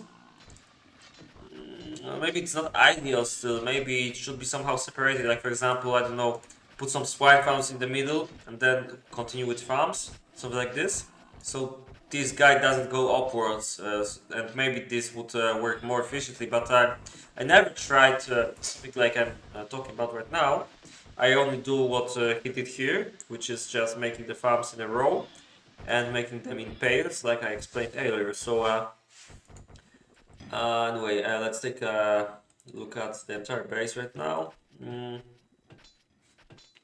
can see he's reaching for the iron production. I mean, he already has it working. but he still needs a bit more iron mines. One trick that many players try to use, including myself, is that you try to go for all 3 iron mines as fast as possible, and then you try to start basically making the iron as soon as you can, because as this is a non-renewable resource, and the iron smithy is faster than the armor and weapon smithies, it pays off to make enough iron bars in the storehouse, so you can then produce weapons from them. But if you can manage this like Zato did, it might pay off more even to just produce the weapons directly and block it in the storehouse. It's kind of a debated thing, I think. There's upside and downsides of both these things, but if you go for the iron, 3 iron mines early, and yeah, I guess that means you have to make enough coal mines soon for at least 2 iron smithies and these 2 iron smithies. And that can work for a while for 3 iron mines. Then you can catch up with other stuff. Perhaps make one of the armor or weapon smithies, depending on what you plan to do. And yeah, then you can somehow follow with this. But one thing is for certain. He has a problem with wood? What do you mean? Hold on for a second. You know, I'm not sure if this is a problem. I mean, what makes you think that he has a problem with wood? Because he needs a third sawmill, that's for sure. But he's build. Yeah, that's the problem. Now I see what you mean. He's not building a lot of buildings though. But he definitely missed the third sawmill moment. It's too late, indeed. He has enough trees. Or has he? Maybe it wasn't actually needed before, because I mean right now he definitely needs the sawmill. So if he made it like 3 minutes ago, it would probably be perfect. But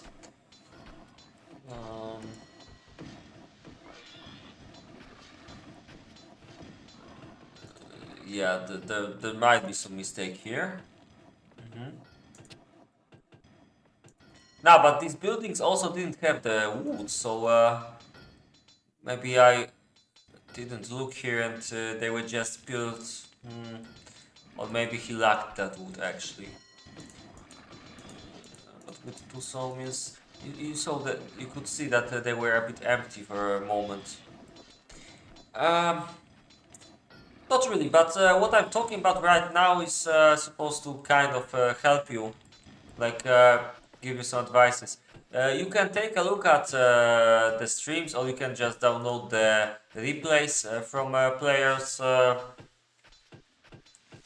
I could give you this replay, for example, after the game if you remind me somewhere near the end of the stream.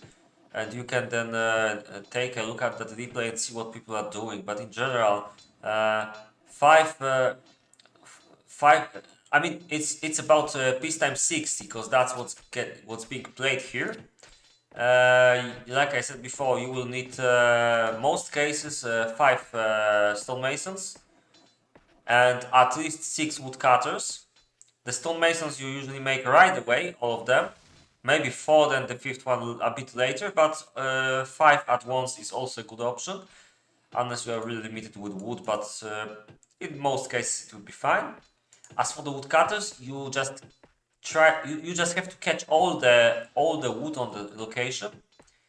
Maybe make a planting only woodcutter, just like Zato did on the right side here, because there were no trees at all here. So he made a woodcutter there. And after that, you just rush for gold, you make a farm, you try to go for iron a bit later. You just make sure in Olden that you have everything you will need. So in Olden, stone, wood is most important for everything, I think. and then gold, and then the rest. I mean gold and kind of farms, because you have the first farm along the time that you build the gold smelter, I think. There's, I know there's a Polish guide on one of the Knights Merchants Discord servers, but it's kinda, I mean, it's only in Polish. The server is kinda public, but you have to know about it. I made a guide a long time ago. It's still on the forums, on knightsmerchants.net forums, but I think it's pretty outdated. And the timings there are pretty bad. I based them on one of the replays that was a bit unusual.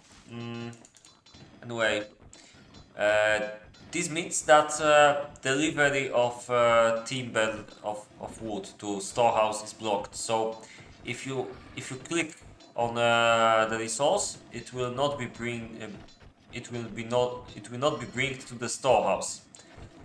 And this is done because gathering stuff in storehouse is wasting time.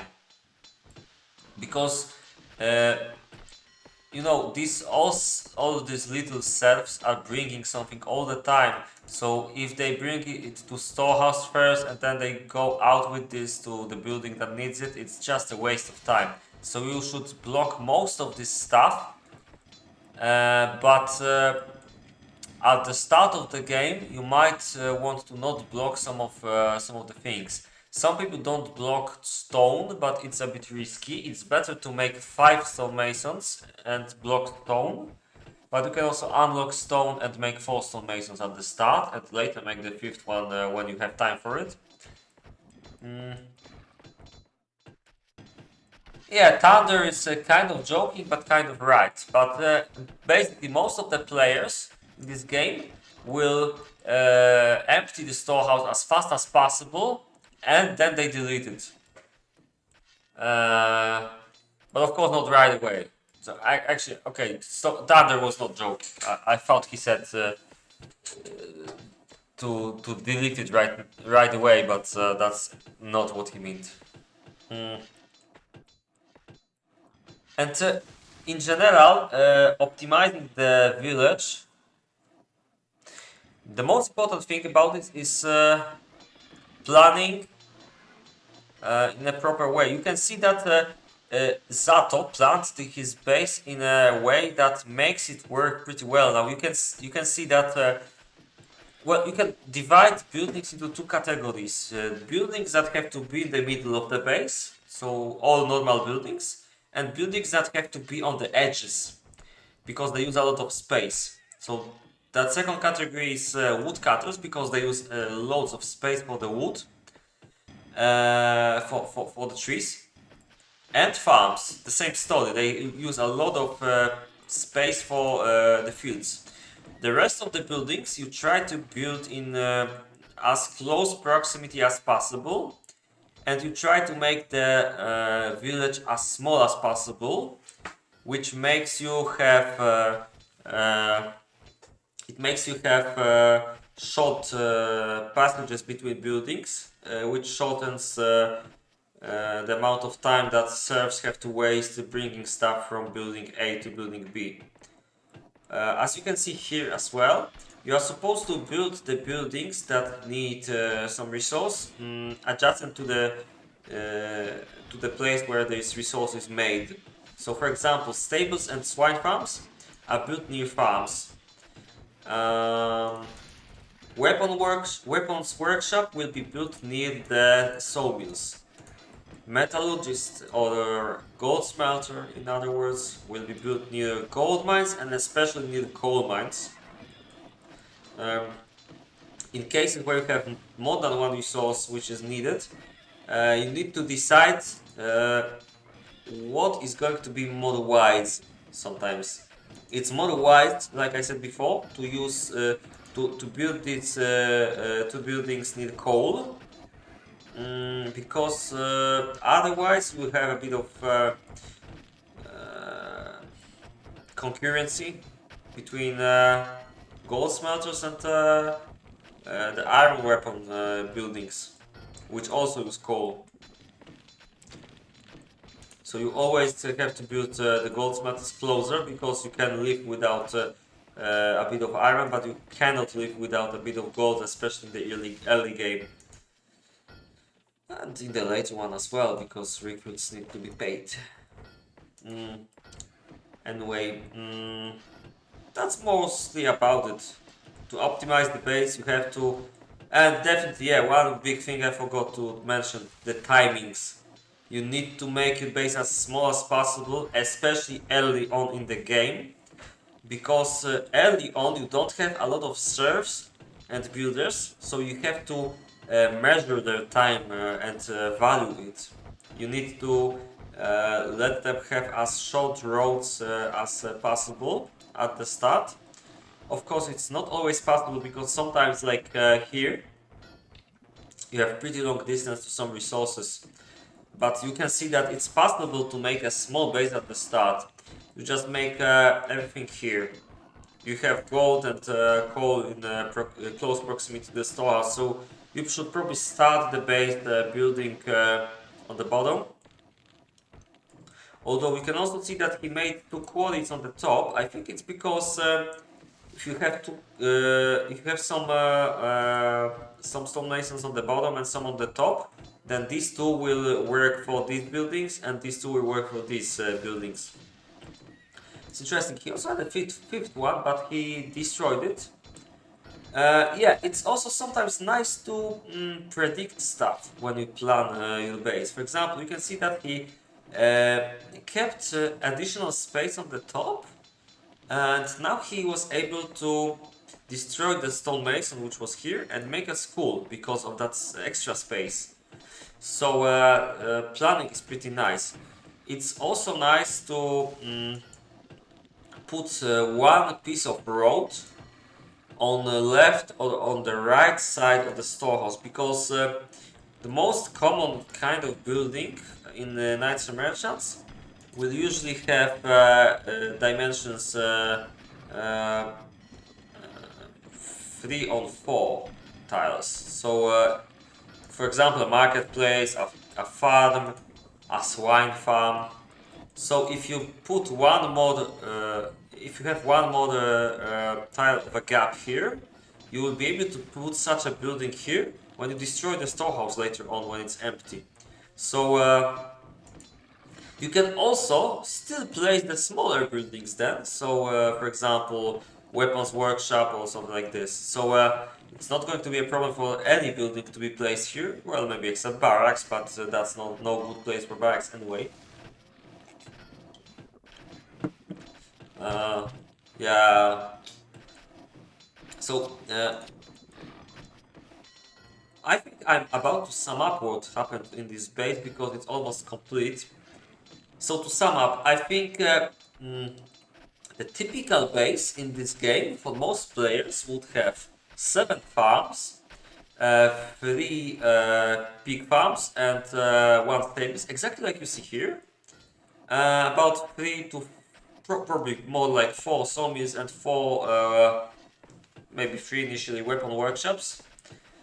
Depending if you want to make bowmen or lances or axemen, because axemen also need some wood for the shields.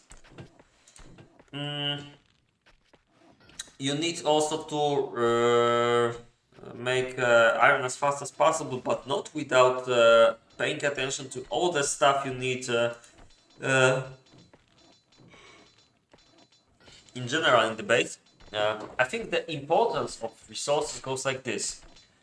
The most important is stone, but it's really easy to do. So I think we can omit it from the list.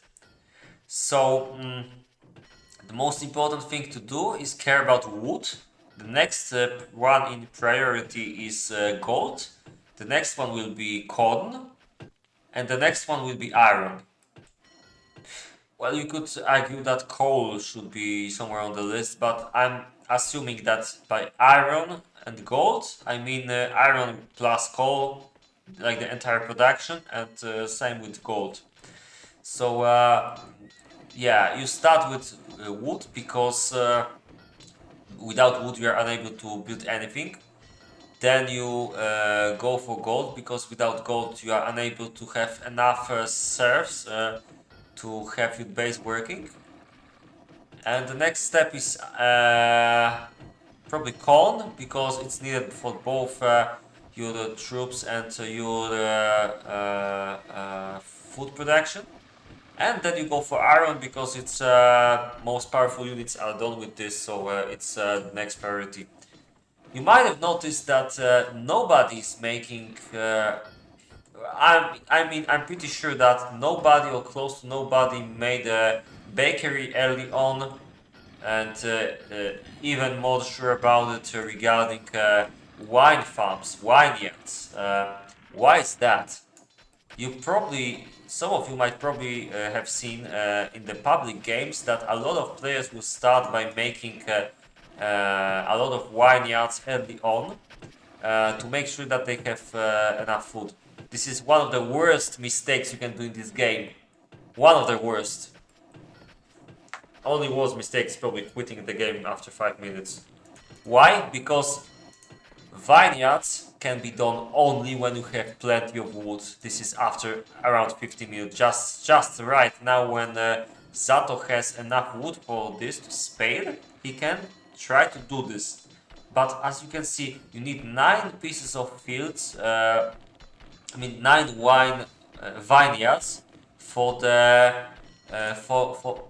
vineyards. Okay, I always get this mixed up. Anyway, so vineyard is the building and vineyard is the field type. So okay, let's go back. You need 9 fields, 9 vineyards for 1 vineyard. So it consumes 9 pieces of wood. Why the hell would you want to lose so much wood for 1 building? You also need 4 for the building itself in the early game, in the first 30 minutes, for example. This is a no-brainer. You're much better off making a farm instead, really, because it costs you only 4 wood, gives you better food already, so it would be less of a mistake even to make a meal early on. It's still a mistake, but not as a big one, because wine is the worst kind of food, if I remember correctly, and the bread is a bit better. But what most of players will do is to make the swine farms instead. Why? Because they make the best kind of food, sausages. Plus, you really need to spam this anyway, because I'll get back to that golem, but that's that's like next level. So this is something you can do, but you need to know how, you know. But I'm talking about people making 4 or 5 vineyards right away in the game. This is obvious big mistake. Yeah, you can also say so, Thunder. But yeah, why everyone is making swine farms? Because you can definitely live off the sausages for most of the peacetime, for most of the first 60 minutes of the game. And just before the peacetime, you still have time to make some wine production and a meal. And by that time, you will have plenty of farms. But the first stuff really go to wild farms. Why? Because you need these pigs and skins early on for nice army and for quality food production. This does not apply to maps like Rebound, where you have a lower amount of food in storehouse. But in most cases, most maps will have enough food to be enough for like first 40 minutes, I would say. And there's also one building he did not make, and I wonder why. Oh, sorry, he did. Never mind. Fisherman, yeah. This is a no-brainer to make early on. Right after inn, I think. Correct me if I am wrong, but I think that's the best time to make the fisherman, because it's free food, basically. You make a building, you use only 4 pieces of wood and 3 pieces of stone. So yeah, to sum up, never make early vineyards, never make early meal. Unless you're playing a map with really low food, then you have to make early meal probably, and then you make the swine farms. But normal cases always make swine farms. Uh, on this level of gameplay, uh, it's really strange if someone makes these two buildings right away. The standard is to make swine farms, and at the minimum your base should have probably 3 swine farms. The bare minimum which most players will have is also another stable to that. You can also see some guys playing ultra small bases where he's able to sustain his production from only 2 swine farms, and he can add 1 stable to this. And but in most cases, like the standard base will look like what Zatoda did here. And there's 3 minutes to peace time, so I think this might be a nice time to finally look at other bases. So let's make a quick run through the barracks. I think we're gonna have a bit better armies this time.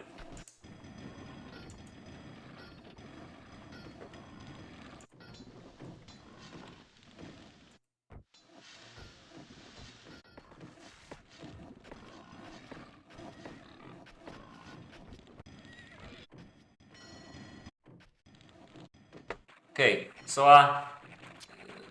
yeah, starting with Zato, because we started with him. 8 horses, 35 bowmen, and yeah, the iron could be better. It's pretty far away from Storehouse though, so it's kind of understandable. Compared to Mr. Fu,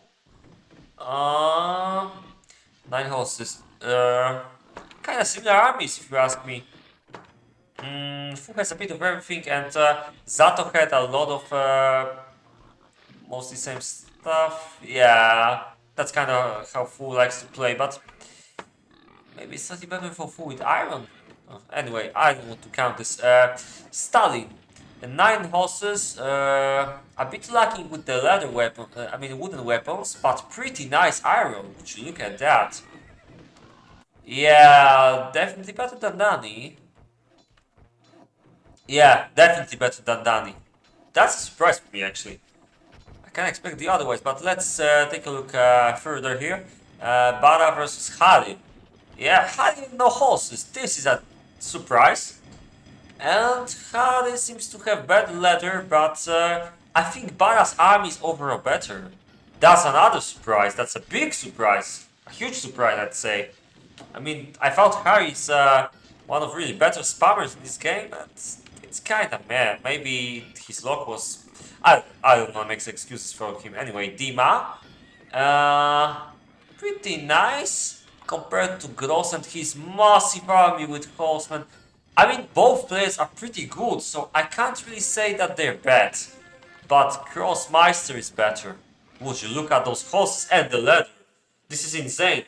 But I think it's because he had the power block. So I think... no, wait, hold on a second. Did he? He didn't. Power block was from... Zato versus Mr. Fu. Ah, that's why. Okay. Who had 3 farms? Really? Who? Oh, nice to see Chrome, by the way. Hi. Gav, yo. Nice to see you again. But yeah, 3 farm style, that's something that some people used to do as well, like full in some games as well, but you know, it's a bit hard then. Mm. But yeah, I gotta say that I didn't look at any player other than Zato in this game, and I think it was pretty refreshing experience to do this. I still had plenty of stuff to focus on, and I think this way I was able to show what happens from start to end, I think it was pretty interesting to see. Now I only wish I was able to execute it like Zato did, with all the timings being perfect. I mean, I still think it was not the best of his games. Maybe the location is a bit challenging. I was a bit surprised negatively with his amount of iron troops. But really, what Grossmeister did, either he has a really easy location or he had a really good game. God, the monster. About 45 leather units and 12 horses and I think 30 iron. This is insane. If there's no balance issues on this map for some reason, then if his log was not like completely inbound, then it was pretty nice performance from him. Like better than anyone else in this game, hands off. But looking at the entire situation, maybe it's kind of balanced. I mean, I remember Stalin and Bara had better armies than Dan and Harry. I was pretty surprised by this. Mr. Fu had a bit better than Zato? No way, they are pretty equal. But then Grossmeister, it was Dima didn't have much worse army, but it's like Grossmeister was on another level, but Dima was pretty close to him. Like compared to other players, I mean, Gross was on another level, and I think Dima, like I said before, we might want to take a look at his farms. I didn't pay attention when Golem said 12 farm, but I will go on a limb and say that he meant Dima, and that might explain why he has slightly less than Gross, but both of them have really gross spaces, and I can't wait to see what happens after peacetime.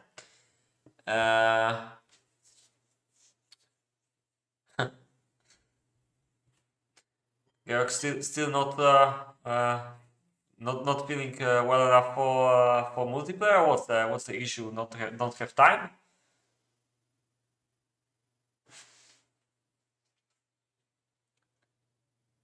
Whoa, really?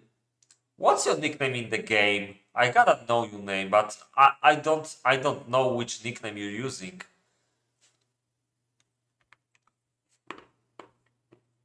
I mean, it's theoretically possible, for sure. Mm, because you get more or less that amount of stuff from from two pig farms. And if you make only 3 farms, it's pretty obvious that you have plenty of time to go for the swords. Mm. But what I would like more, I think Mr. Cool's thing is still better because you have horses. Maybe in the next remake version, where you can make vagabonds, it could be interesting idea to do this, because you will have some maybe making spare gold here might be also tricky, but you can make one more gold smelter, I guess, and then you can try to make some vagabonds. Then you will have some something something to attack the bowman with, even if vagabonds die under shootout. In a shootout, I mean. A skilled player could still use them against bows, I believe.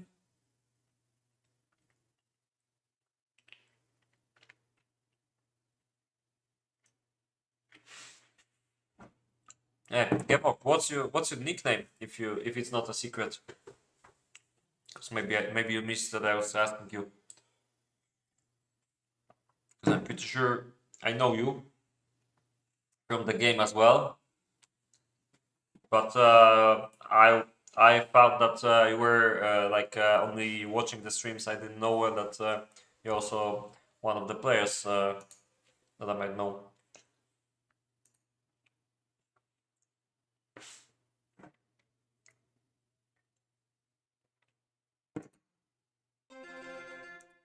Anyway, we're back into the game, and let's see what happens after peacetime. Since we were watching Zato, maybe let's look at his perspective to... we'll not take a look at what the other team is doing. So yeah, let's do it like it was a game that we were playing. So let's pretend we're Zato for now. Let's feel like this exceptional Finnish player. I hope he doesn't mind me looking at his base all the time. But there we go. I hope I didn't make too many mistakes looking at what happened here. Anyway, right now we're supposed to scout. That's the first most important thing. The second most important thing is to not let the enemy scout. So you should block all your entrances. And if it's possible to catch the enemy horses in a favorable position close to your troops, it might be a good idea. I gotta say that nobody should scout like Gross is doing. He went with his all horses pretty far, and it was possible for Stalin Zato to catch him, and nobody would help him, so this was pretty risky. You can see Zato is trying to scout Mr. Fu a bit. And you can see they are really high, standing with their horses. Still, it seems like Dima went... oh wait, Dima is in their team, never mind. So yeah, they didn't let anyone past a certain point, so they're unable to see further than this. It's still pretty far away. It was a mistake that they allowed this, and a bit of a shame for their team's sake. Now let's see if they are able to do something more than that. Yeah, it seems like that's about it when it comes to scouting. So we can see they don't have the best vision, but they have a bit of a vision to... this is Grossmeister's base, okay.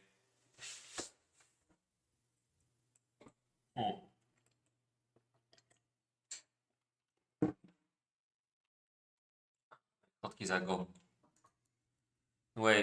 Anyway, Sato has stream when I made 4040 1 year ago. I still don't know what's your nickname. Damn it. I'll get that information from Golem after the game. If you don't want to share it, no problem. I hope you don't mind if I start, but it's really interesting for me. But whatever.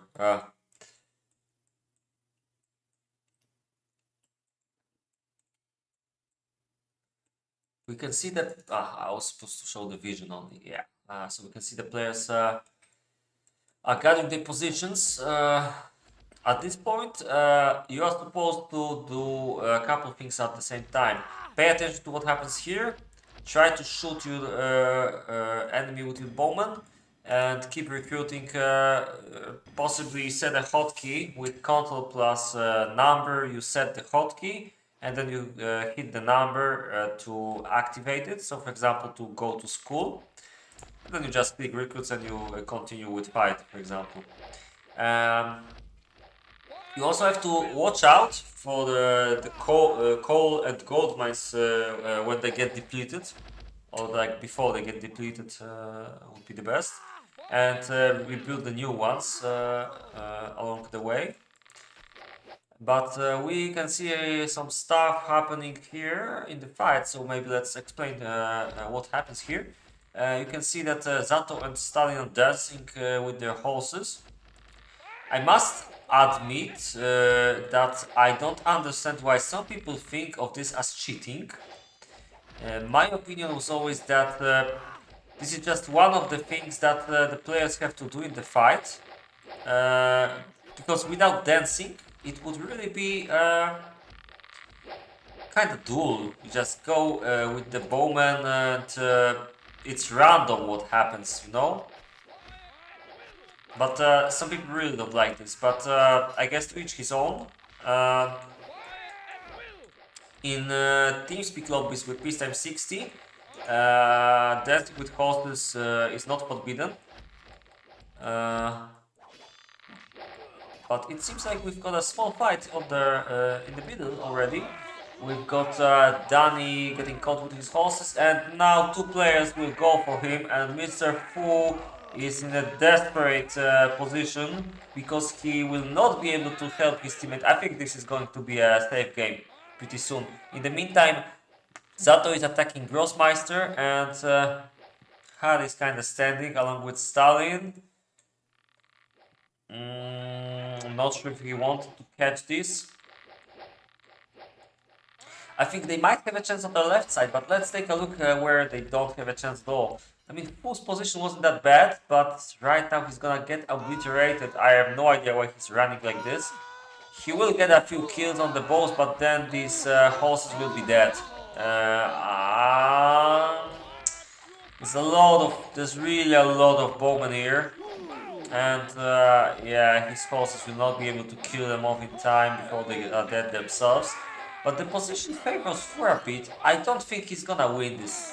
I'm really unsure he's gonna win this, but he's gonna kill some, but yeah, it's pretty bad. And yeah, you can see that kind of looks better. Lol, Stalin doesn't even have to move. Yeah, seems like that the top won this completely.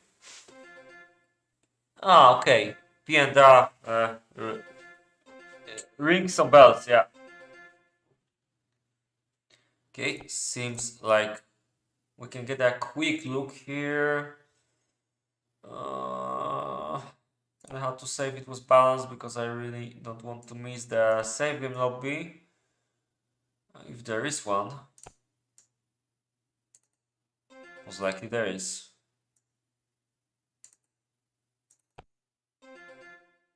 That was a quick one. I hope the save game, if they play one, will be a bit more interesting. Yeah, two quick games today, but you know, the tradition here is to play another time if,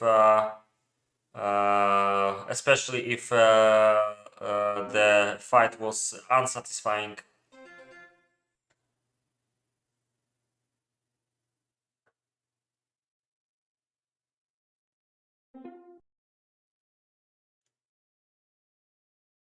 On this map on the left middle lock, free rounds were good. It saves time and wood for fast iron. I'd have to check it again. Yeah, Tomix. I would also like to see fights with 50 piece time. Because it would be a bit like the old times where the armies were way smaller and the fights were a bit more interesting, not such huge battles, you know. Right now it's a bit like KaM Total War, and before it was there was a lot more fun in the fights, in my opinion at least. And it's not only the fact that I'm a bad player, because I was, compared to other players, my level was pretty similar. So I also got a bit better when everyone got a bit better with their armies. So it's not exactly what I mean, but you know, Kungen? So who's lacking? Stalin.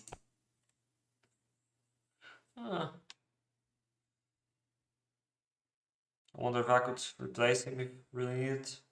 Maybe Trash.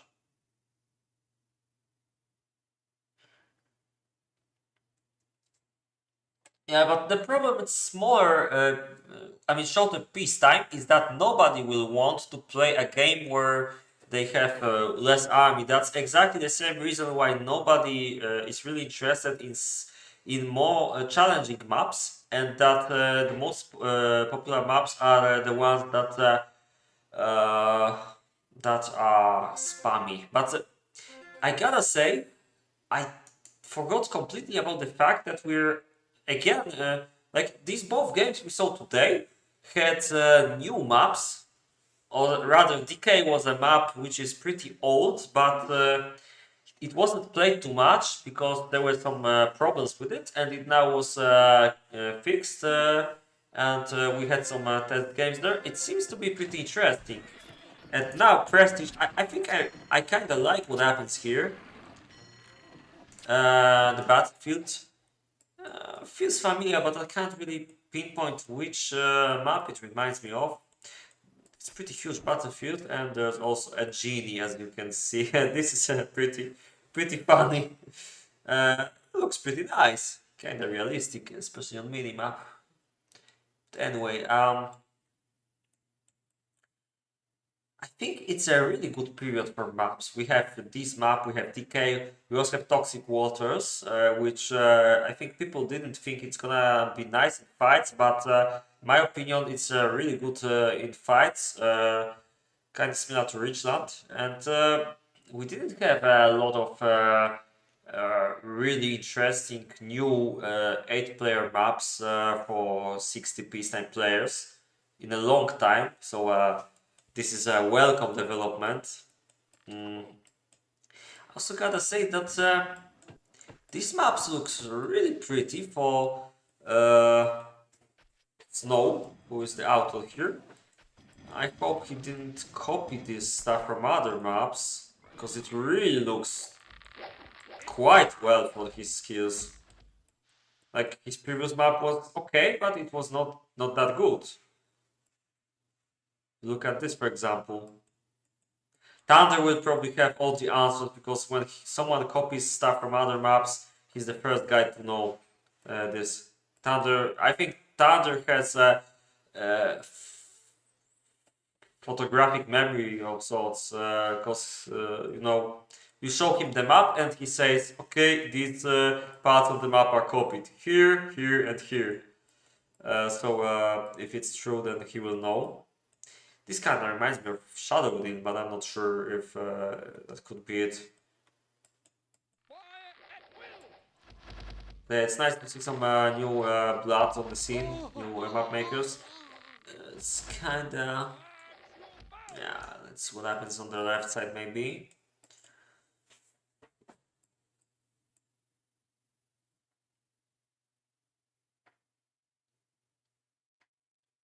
Map where you can make 40-40, the would worth to track it 550. Then 3000 would be 2 times better, yeah, exactly. With 3000 on 50 min you can easily have 30-30. Oh, sorry.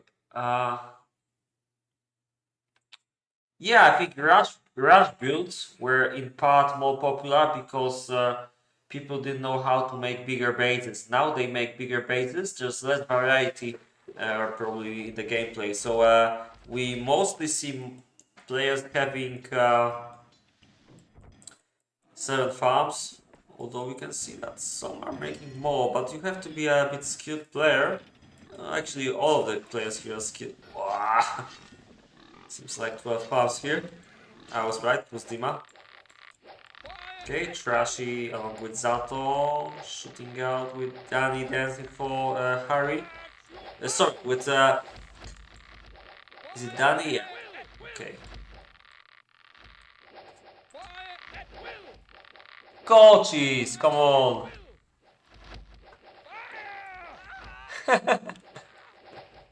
I didn't expect you to heal this. But the colors here definitely remind me of Shadow. It's like he was trying to see it make the same atmosphere.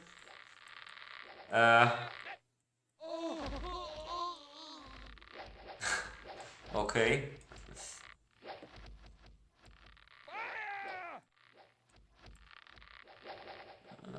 Can play nice with 5. Yeah, I know that some guys like Volvets, for example, he loves these short peacetime lobbies, and it seems like who is killed.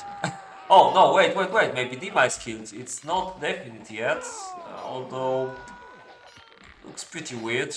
Seems like we missed a big fight, so I'll just pretend it didn't happen.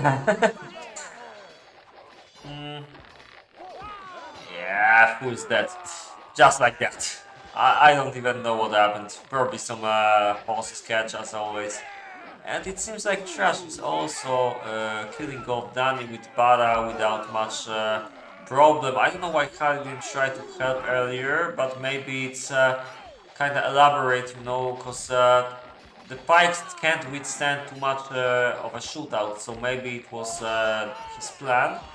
Now Danny is defending from this.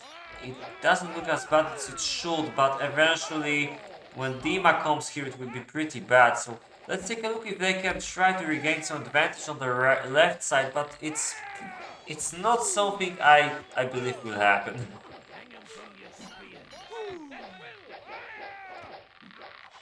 Yeah, I can't 5-minute game indeed, but yeah, it's like Trash and Zato will prevail again for me. They have a better position in this fight. And also catching a bit of bikes on the horses, yeah, it's always nice. Yeah, you can see Zato is going to help. Yeah, it's GG on the right side. Yeah, not so well on the right side today. Yeah, so that's it.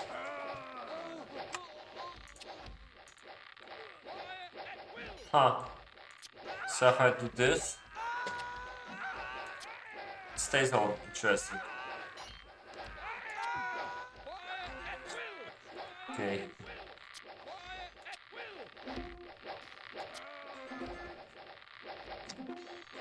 Okay, we can see the stats again, and let me see. Yeah, I mean, before we have beta, these stats are kind of useless because the amount of soldiers doesn't amount to the army power. But still, we can take a look and see that Zato had the most troops. Interesting. I don't really know why. I I mean, some other players maybe had a, but I didn't expect Gross to be the last. He definitely had some problems with maybe recruits. I didn't notice. I thought he was gonna be like the best of the best here.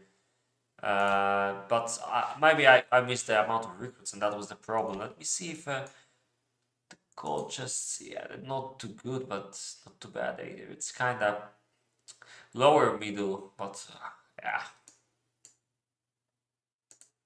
Yeah, Gross is definitely the best when it comes to weapons. You can see it here, along with Trash. I mean, that was Stalin actually, and Sato, and Dima, and Harry. Yeah, so just about on the level of the best here.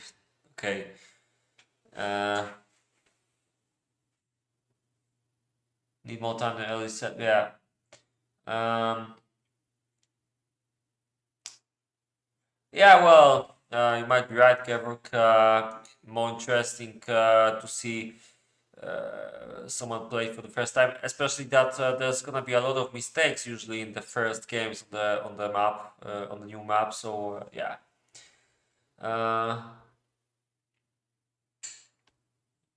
yeah, exactly. But that's a lot of. I mean, that's something that happens very often here. That there's a new map and people say, uh, it's uh, it's too hard. I mean, they don't say too hard. They say that the location is bad. It's a mistake of map maker. They will never admit that it's their mistake. Uh, but yeah. Anyway, this was a quite a long one. 16 people. It's not that bad. I think there's not a lot of activity in the KaM community right now. Not as much as we used to have when the tournaments were on, but it's still not bad. Plenty of people still playing. If I wanted, I could probably easily show another game. Yeah, there's Euphoria, some less known for me players at least, but I could go there.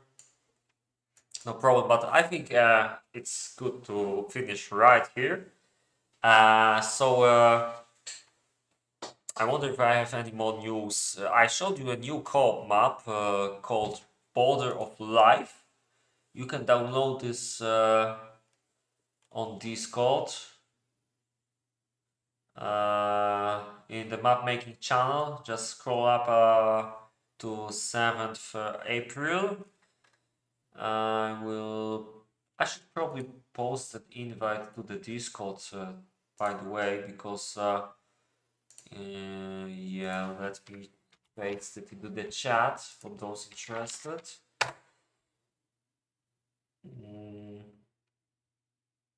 This is official Knights and Merchants Discord channel. So feel free to join there. You can talk to a lot of people. It's working more like a forum, you know. Works more like a forum, and you can post your ideas. You can see the progress of Knights Merchants Remake development there. You can download the beta version already with a lot of changes, with 12-player support, for example, with new really good advanced AI, generator of maps, like random generator for maps. It's even like you can have a game mode where you just enter a lobby, make a randomly generated map, and you play it. So yeah, there's a lot of stuff happening here. So if you guys feel a need to find out some remake community, then that's a nice place to start. I should probably update like the top bar on my streams to include a link there permanently. Um, but yeah, I'll do that in some time, I guess. Anyway, you can also get new maps from there when people post it there. Mostly co-op and single player maps were posted usually, but uh, yeah, I guess sometimes it also happens that there's a multiplayer map there. Yeah, so thank you guys for watching me today. It was a pleasure as always. And as I said 1 week ago, I'm back on the schedule. So I'm making these streams every week on 19 o'clock. So be sure to tune in 1 week. I'll have to think about what I can show there. Maybe make a review of the changes in the beta. Maybe play some TSK campaign and show you how easy it is for a sort of skilled player, because I can't really call myself skilled. Yeah, no problem, bro.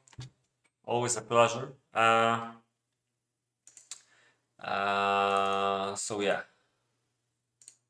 Like I said, join Discord. You can also join TeamSpeak. Although you have to expect that there will be the best of the best players there, and it will be hard to play with them initially. But you can at least contact us, get some replays from us, and you know, and start getting into this game on another level if you wish so. Yeah. So I think that's it.